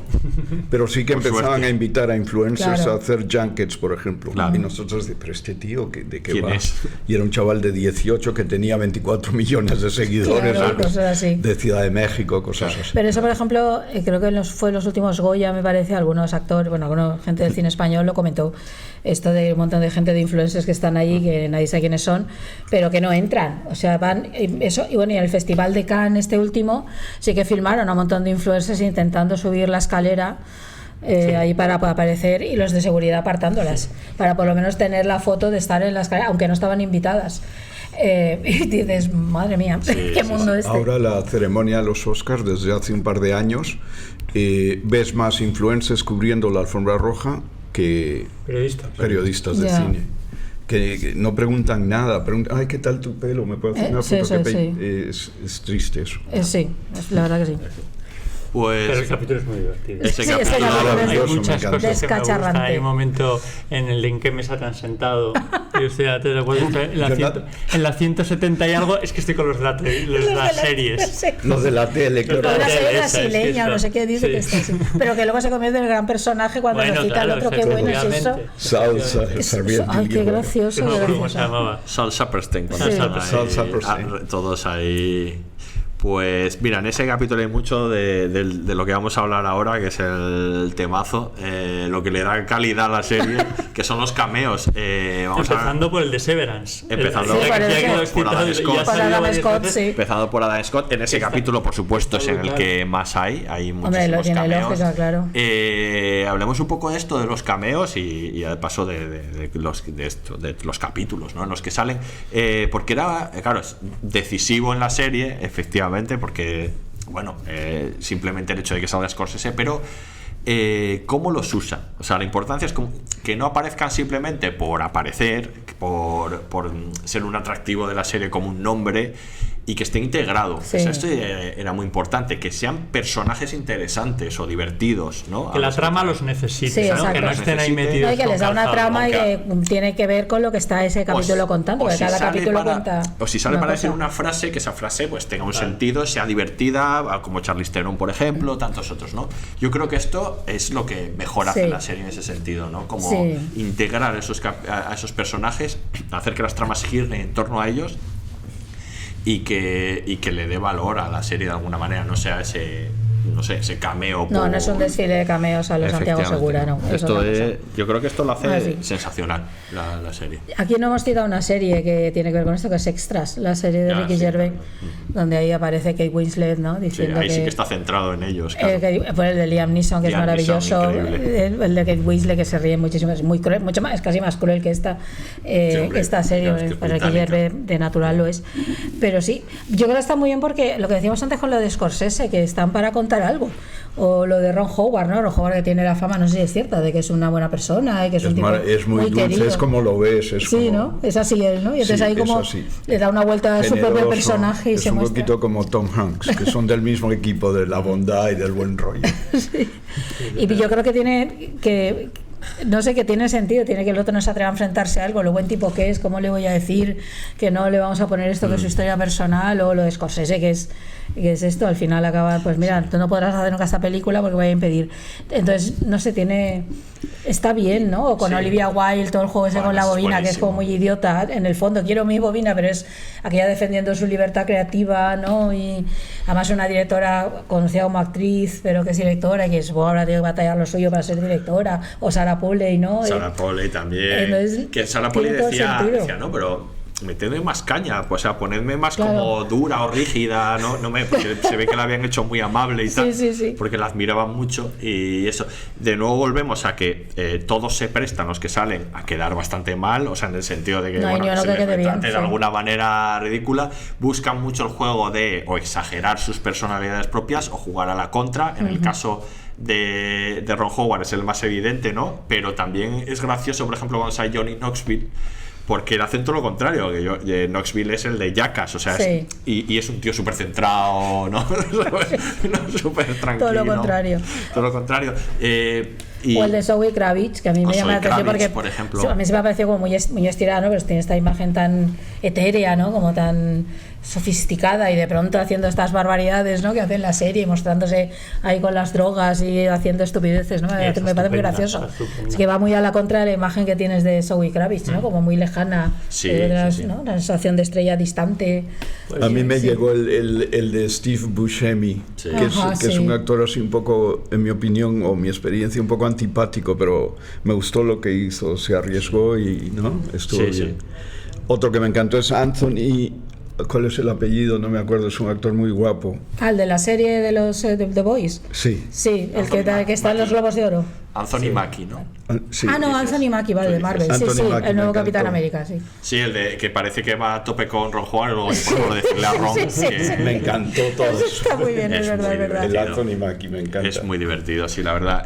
Por no decir el de Serandnos diciendo que tiene por contrato que todos le agradezcan, ¿no? Eso me gustó muchísimo.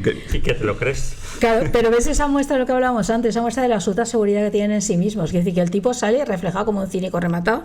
Ted Sarandos, ¿no? Es decir, el estilo, no le importa hacerla, va a quedar hasta bien. Y todo el mundo va a creer que eso es cierto, por otra parte, sabiendo, ¿no? El personaje y tal. Sin embargo, lo conviertes en espectáculo y ya cuela, ¿no? Es como, aunque te estés diciendo algo, y dices, pero qué barbaridad es eso que está diciendo.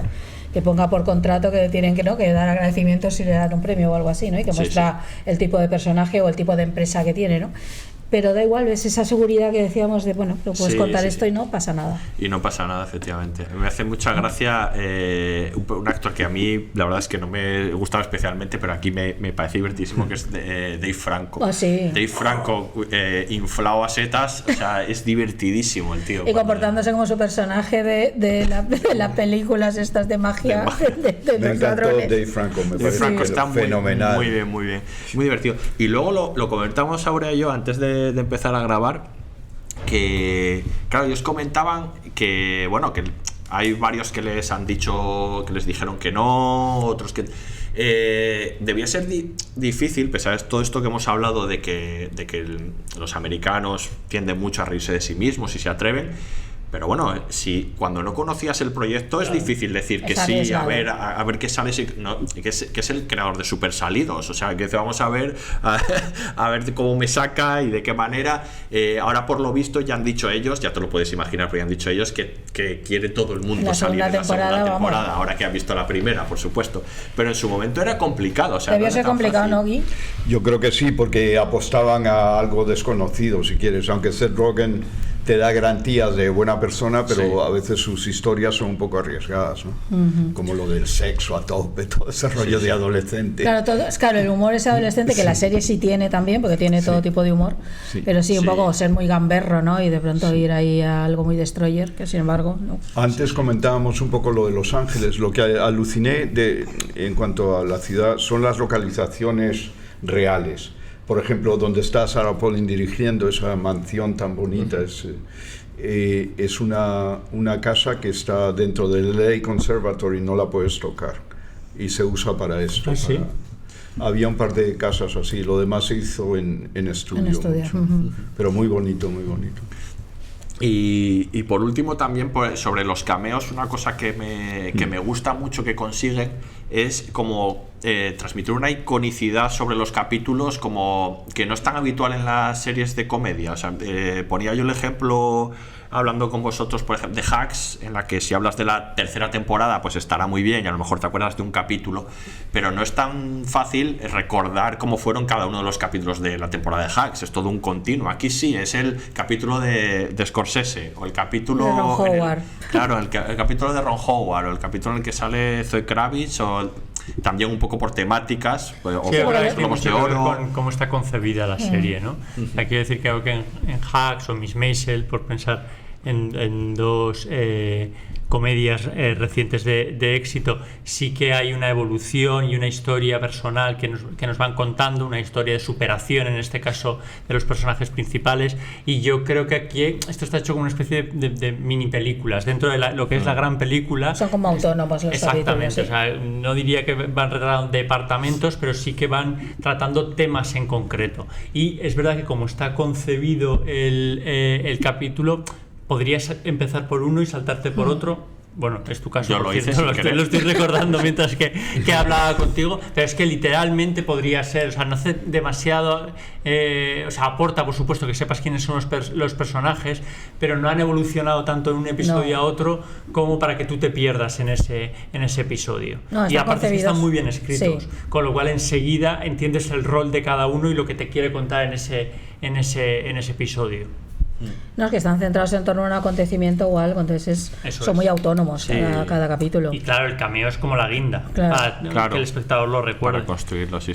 Sí, en eso de la estructura es muy interesante esta comedia, porque son los capítulos, aparte de eso de estar como muy separados entre ellos, luego también solo responden como a una solo arco narrativo, sí, una idea. O más que nada una idea cómica. Tienen una idea cómica y la persiguen hasta el final en este increciendo de locura, pero no se corresponde con otras series, mucho menos las clásicas que tenían 3 tramas o tal, e incluso una como puede ser Hacks, que es muy reciente y se la podría comparar, también siempre tiene una trama secundaria, y aquí no, aquí es una idea cómica y a perseguirla, ¿no? Eso también me parece interesante cómo va un poco. Sí, está planteada así, es que en realidad no hay tramas secundarias en cada capítulo. Incluso los propios personajes no les pasan cosas que vayan siguiendo más allá de que tienen que hacer la película sobre el refresco y al final la presentan.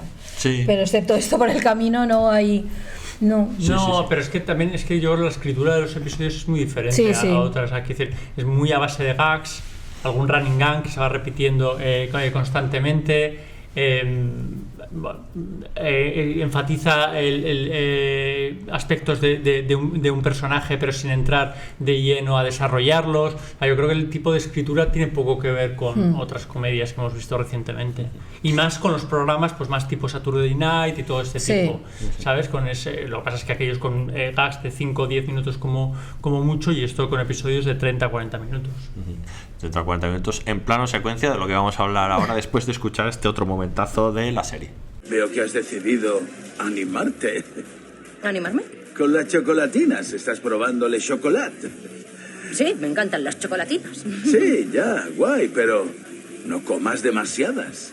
¿Perdona? Me comeré las que me dé la gana, ¿vale? Claro, no pretendo decirte cuántas comer, ¿no? Joder, has cambiado de opinión. ¡Vamos! ¡De empalmada la presentación! ¿De qué coño hablas? De las setas. ¿Qué setas? Las que hay en las chocolatinas. ¿Llevan setas?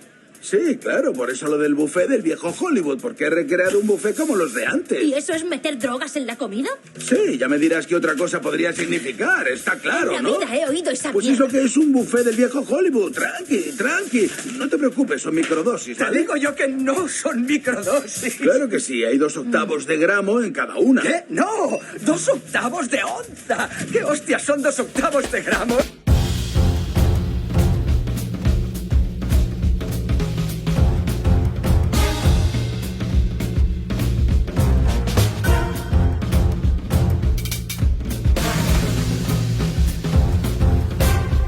Bueno, pues vamos a hablar ahora un poco también de los personajes de la serie.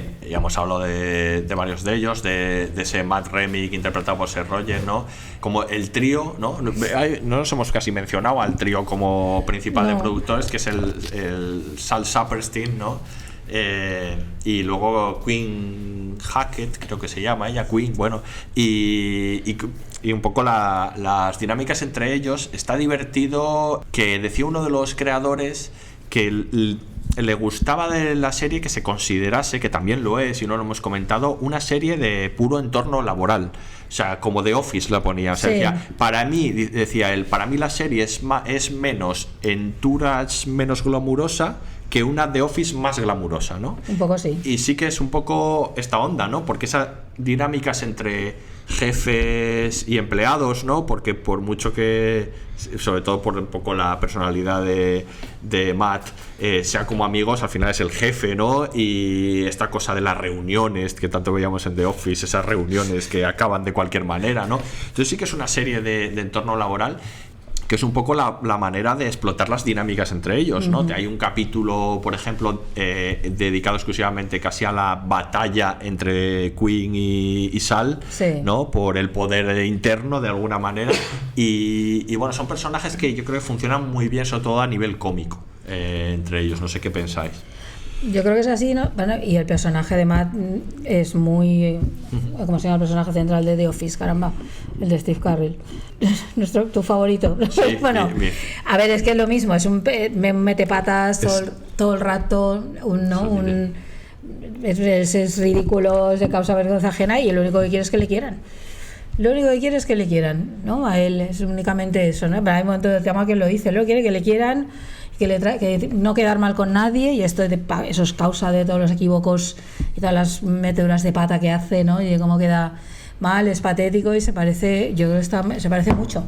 Vaya blancazo de repente, ¿no? Michael Scott, Michael Scott, el gran Michael Scott. Matt me pareció un personaje, consiguió que lo quiero. A pesar de a momentos muy patéticos. Era como tan intenso esa pasión de entregarse y que le quieras. En eso, y en cuanto a Chase y...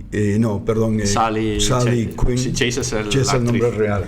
Y me pareció... El conflicto súper real, pero lo que ya me pareció lo máximo que capta en realidad lo que es la vida en Los Ángeles es cuando le quita el aparcamiento. Sí. Porque todo Dios está allí obsesionado con Si tú invitas a alguien a casa a cenar, la primera cosa, donde aparco, cómo se aparca, estamos obsesionados con el parque. Quitarle el parking a uno en un estudio es como... Wow, es un símbolo de estatus, ¿no?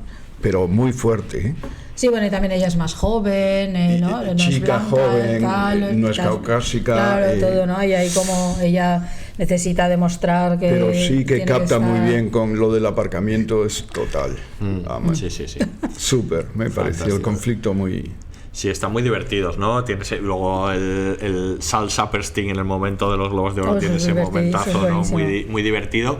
Y ya hemos hablado de Catherine O'Hara y de Catherine Hahn, que están estupendas las dos y que están muy bien. Actrices fantásticas, todoterreno, pero no hemos que te salvan cualquier cosa. Pero no hemos hablado tanto de Bryan Cranston, claro. que está espectacular en esta serie, haciendo una exhibición de humor físico tremendos en los capítulos finales. Y yo no sé cómo se le mueve el cuerpo así a este hombre, pero es divertidísimo y que bueno, ya sabemos que es un grandísimo actor, pero que confirma mucho una cosa, y es lo de los actores cómicos. O sea, esa cosa que tienen de servir para la comedia y luego ser grandes actores dramáticos. ¿Qué pasa con prácticamente todo el elenco de Breaking Bad? Que es una serie obviamente muy dramática y donde todos están estupendos, pero casi todos vienen de la comedia. Y Bryan Cranston venía de la comedia y ha vuelto a la comedia, y aquí es que yo creo que aparte tienen... Bueno, no lo sé, lo estoy presumiendo simplemente, pero creo que tiene muchas ganas de divertirse.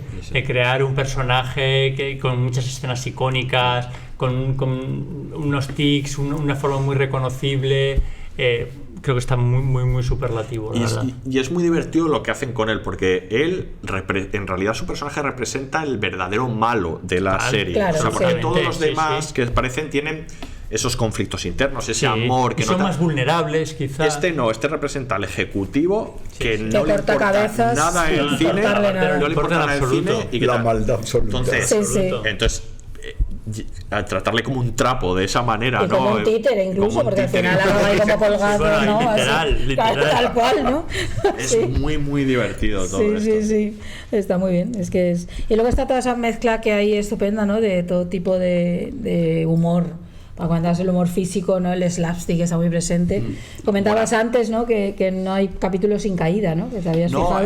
Me estuve fijando y en cada capítulo hay un golpe, o alguien se cae, o hay un ostión por capítulo. Eso seguro. En los últimos ya exagerado, pero en todos, aunque sea un capítulo en el que no está pasando eso, de repente alguien se cae mientras van caminando y ya está. Y dice, pero eso que hay de todo, que hay desde el humor físico elemental, hay humor muy infantil y adolescente, como de las películas de Seth Rogen estas, ¿no? De absurdas. Hay mucho humor muy afinado, muy refinado y muy sutil y muy irónico. Hay de todo, ¿no? Hay una mezcla con todo ya humor negro. Me gustó mucho el punto que tiene cuando el casting, que todos los actores y actrices son como gente real. No tienen que ser ni Barbies ni Nicole Kidman, pueden ser una mujer como sea, no súper atractiva dentro de los cánones de Hollywood, sino que los personajes reflejan a la gente que vive en la ciudad. Los que eligen ellos, dices, como Regina King, por ejemplo, ¿no? Los que están como los personajes reales, los actores. Sí, los actores. Que trabajan con Seth Rogen. No digo los de casting vale. sino los reales. Sí. Los que están allí durante toda la temporada. Esos reflejan a la población de Los Ángeles. O sea, hay mexicoamericanos, asiáticos americanos, chicos rubios, chicos no rubios. Lo que luego no son capaces de hacer ellos, ¿no? En la película, cuando empiezan a hacer el casting. Es que ese capítulo es... El capítulo del casting es muy fino, ¿eh? Sí, bueno, es que claro, y no lo pueden hacer. Muy recientes de castings así fallidos, inclusivos, metiéndolos con calzador directamente. Y está muy bien. Pero que eso, que nos creemos completamente una reunión de directivos diciendo esas cosas. Sí. O diciendo, estaremos siendo racistas, no, espérate, ¿no? Y acabar siendo más racistas. El complejo del blanco, de ¿no? De pasarse, de no saber. La culpa, ¿no? Constante esa, y de la dificultad para hacerlo y no verlo con naturalidad, o no ir directamente a preguntar a quién toca, caramba, ¿no? De decir, me pregunta que es el que te lo va a decir. Ice Cube al final. No decidas tú, ¿no? Blanco, judío, claro, es como algo así, ¿no? Entonces, pero sí es muy... Este es un tema que aparece mucho ahora, ¿no? En las ficciones estas que tienen que ver con el mundo del espectáculo, porque es un tema, claro, que preocupa. Lo que está ahí es importantísimo, el de la representación. La realidad, ¿no? Claro. Tener las mismas oportunidades, acceder a lo mismo que otra persona y cambiar los estándares de, entre comillas, belleza. Sí, porque se nota mucho cuando es por imposición o cuando es por convicción. Sí, cuando está más naturalizado. Absolutamente. ¿No? Cuando es, no sé, ¿cómo se llama? La serie esta. Sexo en Nueva York. Exacto, and Just Like That. Ahí no le salió bien, ¿no? Y el próximo punto ya lo voy a dejar fijo en casi todas las series. Es el plano secuencia. El plano secuencia, ya muy habitual, pero lo decíamos antes, cuidado, plano secuencia en una serie de comedia es algo bastante complicado, porque la comedia tiene unos ritmos y normalmente se construyen esos ritmos en comedia mucho con el montaje, con las pausas, y aquí juegan a otro juego que es sacrificar un poco eso por lo que ellos entienden que va a ser una increscendo de velocidad y vertiginosidad que va a ayudar al caos cómico que se va a producir. ¿Cómo os parece que ha funcionado? Y siempre hago la misma pregunta en estos casos, pero ¿está justificado o no? En este caso, el plano de secuencia. A ver, yo creo que tú en una serie puedes justificar lo que te dé la gana. Porque como de creativo puedes coger lo que quieras. Sirve para algo en todo caso. Claro, pero yo creo que en este caso tiene sentido porque sí que no sé. Pues tú estás con el personaje de Matt, ¿no? Que es el protagonista, y él vive todo vertiginosamente y muy intensamente. Entonces, todo ese mundo se vive así. Entonces, lo que hace es compartirlo con nosotros a través del plano de secuencia y del uso de la música, ¿no? Esa sensación de estar en constante movimiento, ¿no? De hay que tomar decisiones rápidamente, que no sabes cómo tomar, hay que hablar con fulano, con mengano, con el otro, tocas aquí una pieza y entonces tocas hay un punto de circo ahí, totalmente, y muy entonces circense, ahí funciona bien el plano de secuencia en el circo, sí, eso es así. Pero la de Robert Altman ya tenía mucho de esto, ¿no? La película que hemos comentado, ¿no? El juego de Hollywood, había un plano de secuencia espectacular, creo que era el inicio también, y varios de estos. Yo creo que esa sensación de vértigo en muchísimas películas y series ambientadas en el mundo de Hollywood o en la trastienda, digamos, del mundo del espectáculo está. esa sensación, ¿no? Porque yo creo que debe ser bastante cierta, supongo, ¿no? Esa A mí me sensación de estar encanta. como en el filo, Sí. en el abismo ahí, ¿no? Todo el rato. A mí me encanta el plano secuencia en este caso, en todos los casos yo creo, porque me produce como que me invita a estar dentro. Sí. No estoy en la sala, estoy ahí que es metido, muy inmersivo. como que me voy a tropezar con el piano y luego me parece que conseguirlo no es nada fácil. Imagínate esa Es dificilísimo. sala con tantos personajes, tantos los gags, las frases. Luego comentaba Seth Rogen un día que, claro, él decía al DP, al operador, que vale, cuando ella diga fuck, sigues o vas a la derecha, pero a lo mejor ella se olvidaba de decir fuck y decía shit, entonces ya sabes, cositas así que podías improvisar, pero que él dejaba improvisar, pero que no era conveniente improvisar en los planos secuencia porque Es difícil improvisar los planos Y secuencia. además que consigue la sensación de vértigo y vertiginosa con un absoluto control, porque es que han de estar controladísimos. Pero Aurea, es El lo que plano tú dices secuencia. también, que el plano secuencia, creo yo, en este caso refleja lo que él va Claro, sintiendo, totalmente. lo que él va viviendo, esa ansiedad, esa pasión, ese rollo de acelerado como si se hubiera metido anfetaminas. Que Todo el fatal. rato, sí. Que también. Sí. Yo creo que lo que hablábamos antes de todos modos también de cómo están escritos los capítulos o concebidos los capítulos ayudan al plano secuencia.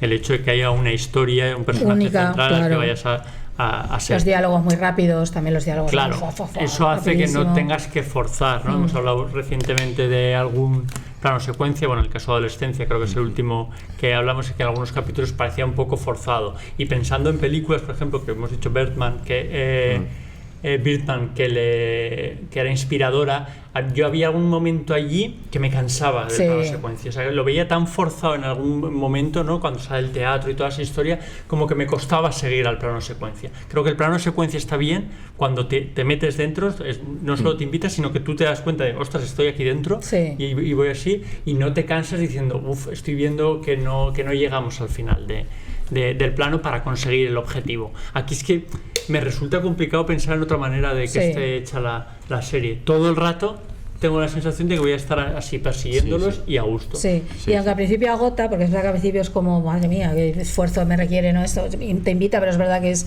agotador seguir el diálogo, seguir tal, no sé cuántos, acabas entrando. Sí que es verdad que acabas entendiendo ese mundo porque acabas sintiéndolo, o sea, no solo lo estás viendo de manera racional, digamos, como espectadora, sino que estás dentro, y eso creo que es muy importante, porque sí que vives esa ansiedad y sobre todo esa sensación también de estar todo el rato en el filo, de esto se puede ir a la mierda en cualquier momento. No, que es la sensación que él tiene todo el rato, ¿no? Yo creo. Sí. Y lo tienes tú igualmente. Claro, tú lo tienes, porque con él, cómo Sí, está que realizado, no pasa pasa esto, ¿no? Sí. Pasa a chocar, pasa uno por delante, ¿no? Se le cae el para aquí, café. claro, todo esto, ¿no? Toda esta sensación, nadie empieza a hablar y lo dejas atrás y cosas así, ¿no?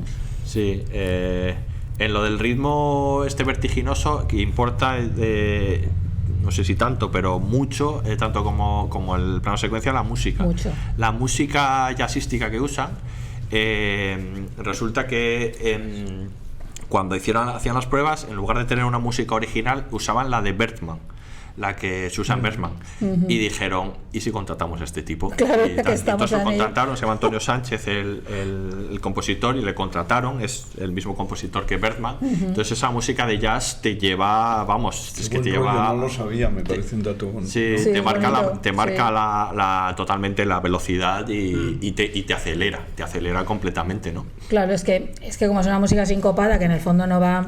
Claro, estamos tan acostumbrados a la música, sabéis que es otro de mis caballos de batalla de, por favor, quita la música ya.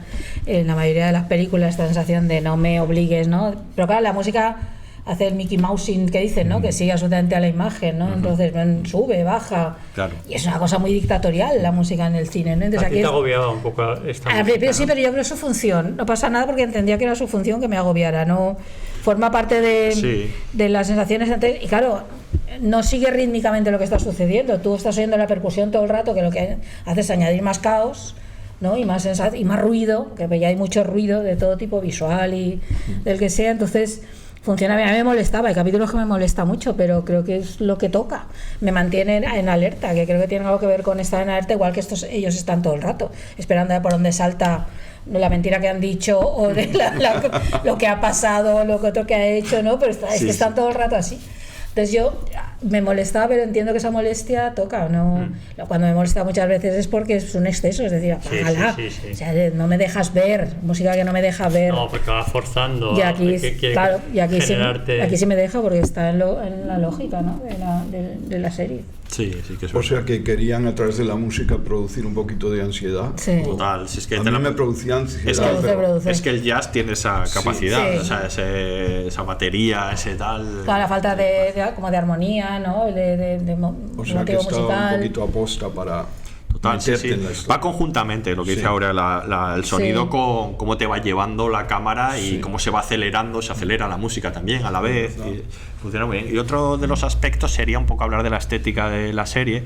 El director de foto de la serie es Adam Newport Berra, que vais a entender enseguida que es el también director de fotografía de The Bear, del primer capítulo de The Bear, por aquello también del plano secuencia y todo esto. También es director de foto de varios capítulos de Euphoria, por ejemplo. Es un gran director de foto y querían que trabajara con ellos. Le da también un tono a la serie, que vamos a hablar un poco de eso, de la estética que buscan, porque aquí hay un elemento muy interesante que es el retro. Sí, hay un estilo retro. Como un elemento retro en la serie, muy interesante. Es que creo que la música encaja efectivamente con toda esa arquitectura que tiene la serie, que es bastante retro. La luz, por ejemplo, es como de un Hollywood de antes, ¿no? Directamente el color de la serie, y creo que aparte pega muy bien con ese propósito que tiene de reivindicar el cine como era antes.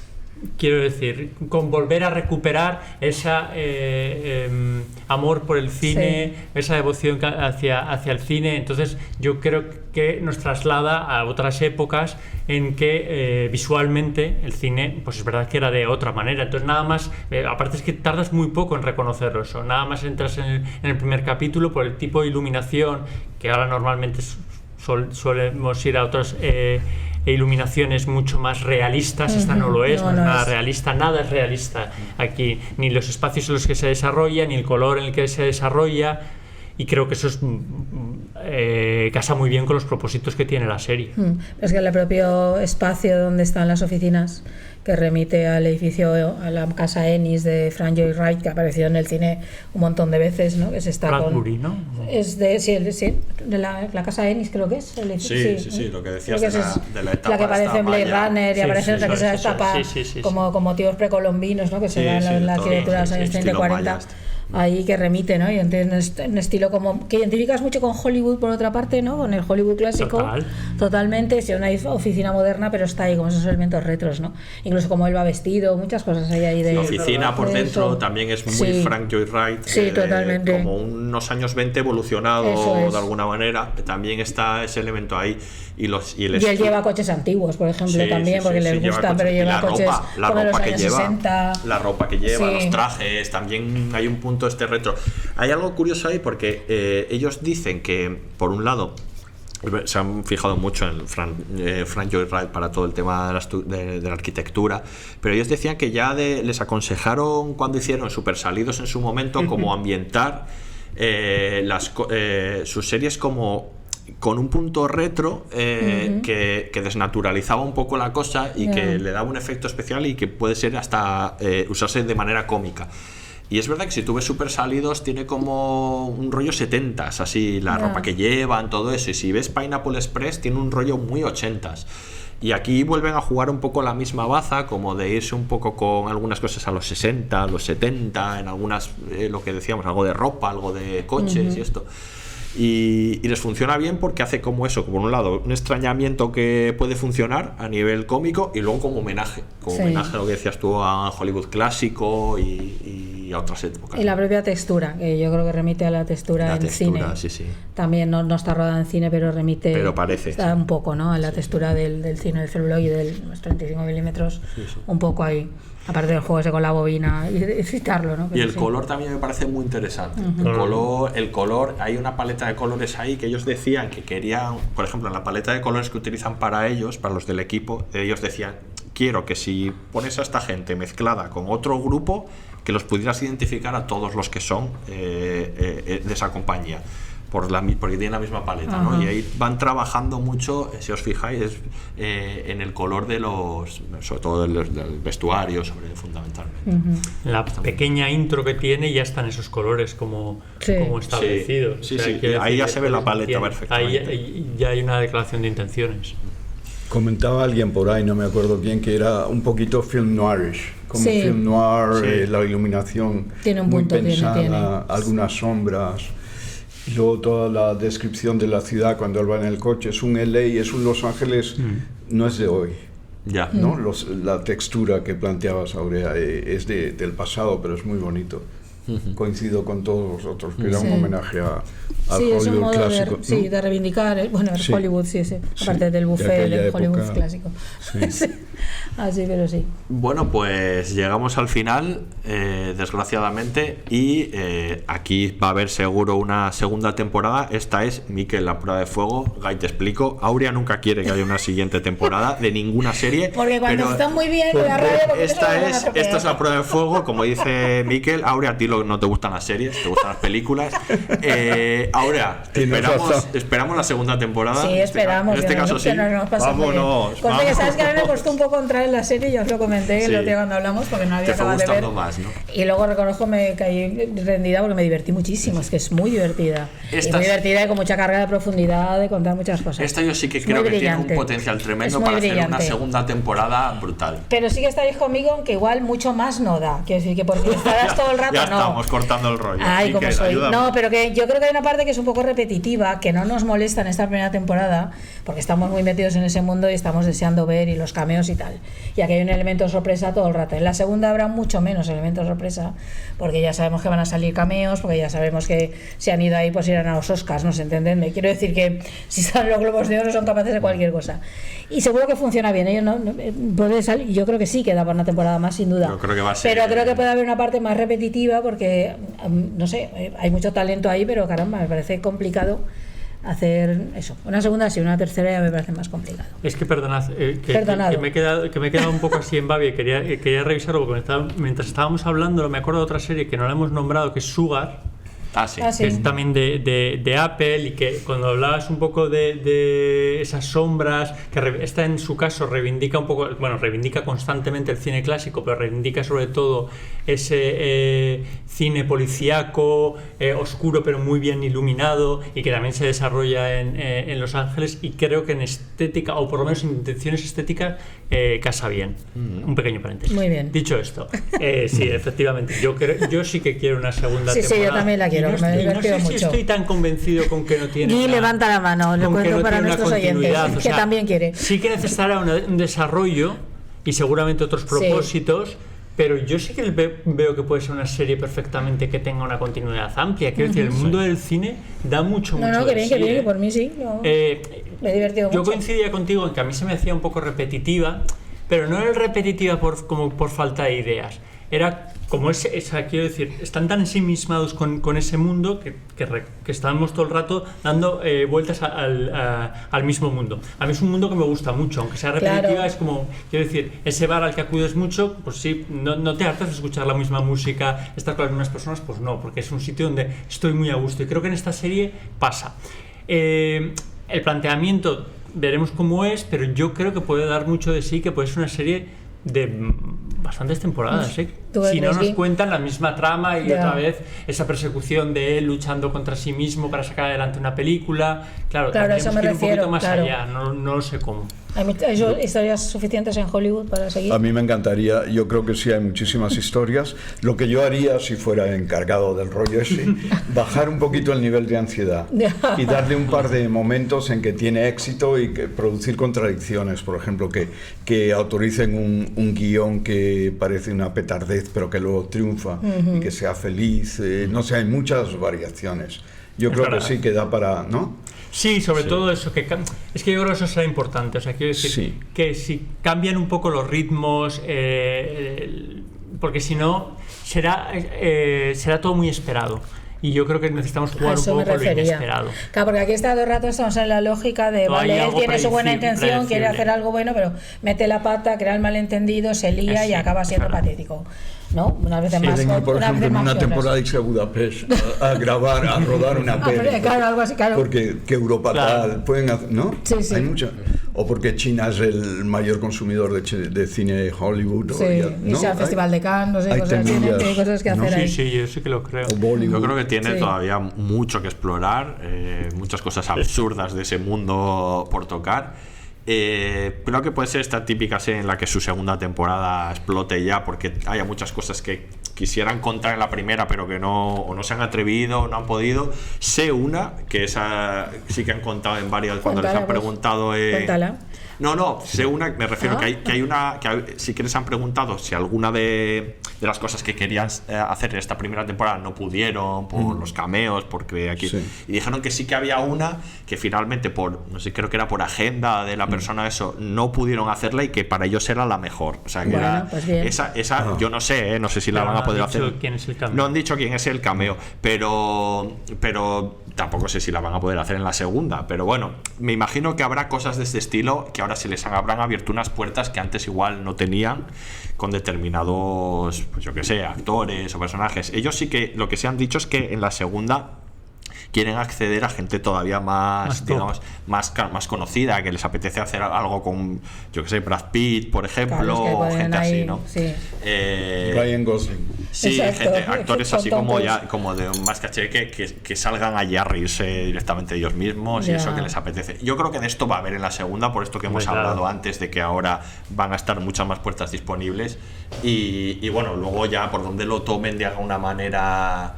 Pues estas estructuras episódicas, si van a ir hacia otro sitio, van a ser un poco recurrentes, pues ya no lo sé, pero bueno, historias yo creo que van del Hollywood absurdo tiene para contar. Yo lo que espero es que no caigan en la autocondescendencia, quiero decir que mantengan la comedia esta, que yo creo que está muy bien mantenido el equilibrio entre esa pues autocondescendencia que decíamos, ¿no? De Hollywood le encanta verse a sí mismo, que se vea retratado como un mundo tan cruel y despiadado, pero que mantenga esa capacidad y sobre todo que siga siendo divertida, que siga siendo comedia como tal, que no se pierda en cameos solo por la gracia de mostrar mira, hemos conseguido a Tom Cruise, ¿no? O algo así. Yo creo que no lo tienen Yo claro, creo que sí, porque me parece que tiene mucho talento y creo que aquí eso no lo han perdido en ningún momento.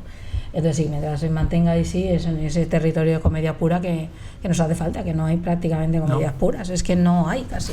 Y vamos a ver qué tal le van los premios. Ya veremos que supongo que... Bueno, ahí ya les dará para más anécdotas para la siguiente serie, para la siguiente temporada, supongo. Seguro. A ver si felicitan a Sal Saperstein todos o algo de esto, ¿no? Algo así.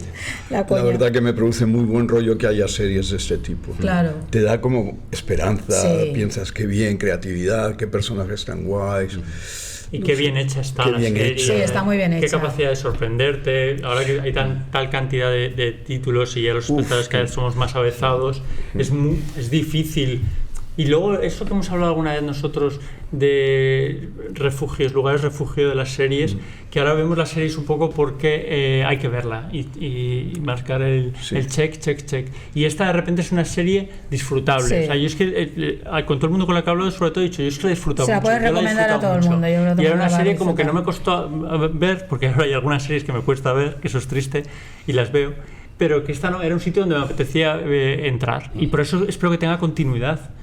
Durante mucho tiempo, un sitio donde aunque luego yo soy un poco pero sí, yo encantada, que me lo he pasado muy bien. No le hagas caso, que dice que la va a ver y luego no. Eso no es verdad. Ya no, porque luego yo fíjate, aún no he visto la 3. Estoy esperando a que veáis Hacks. Ni la 4 de Hacks, por eso. Hacks a mí me gusta. Yo me quedé en la segunda. A mí también, pero me vi las dos primeras, me gustó mucho. Luego volver a las series de comedia es cierto que me cuesta más. Son perezosos. Tenemos que hacerlo, hacemos conjuntamente así, hacemos como apuesta. Decir también que bueno, que también es sorprendente que pensando que es una serie más de nicho, aunque sea muy divertida y que está en Apple, que preguntamos en redes un poco cuáles de qué series de las que estábamos pensando querían hacer y sorprendió mucho el aplastamiento absoluto de estudio. Lo cual da cuenta de quién es nuestro público.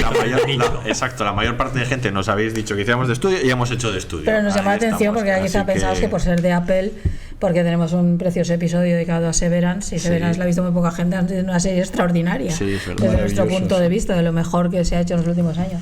Así que nada, con esto nos despedimos, Gui. Muchísimas gracias por haber venido. A vosotros, se pasó genial, de Qué verdad. bien, me alegro mucho. Nos alegramos mucho. Ahora, Muy buen Miquel, rollo. el mes que viene con uno de verano haremos, Sí, ¿no? haremos uno más de verano, a ver qué ligerito. se nos ocurre por ahí. Esa lo haremos. Muy bien, pues aquí se despide el Laboratorio de Investigación de Series, que es, de entre todos los podcasts que desconoce Martin Scorsese, su favorito. Hasta la próxima.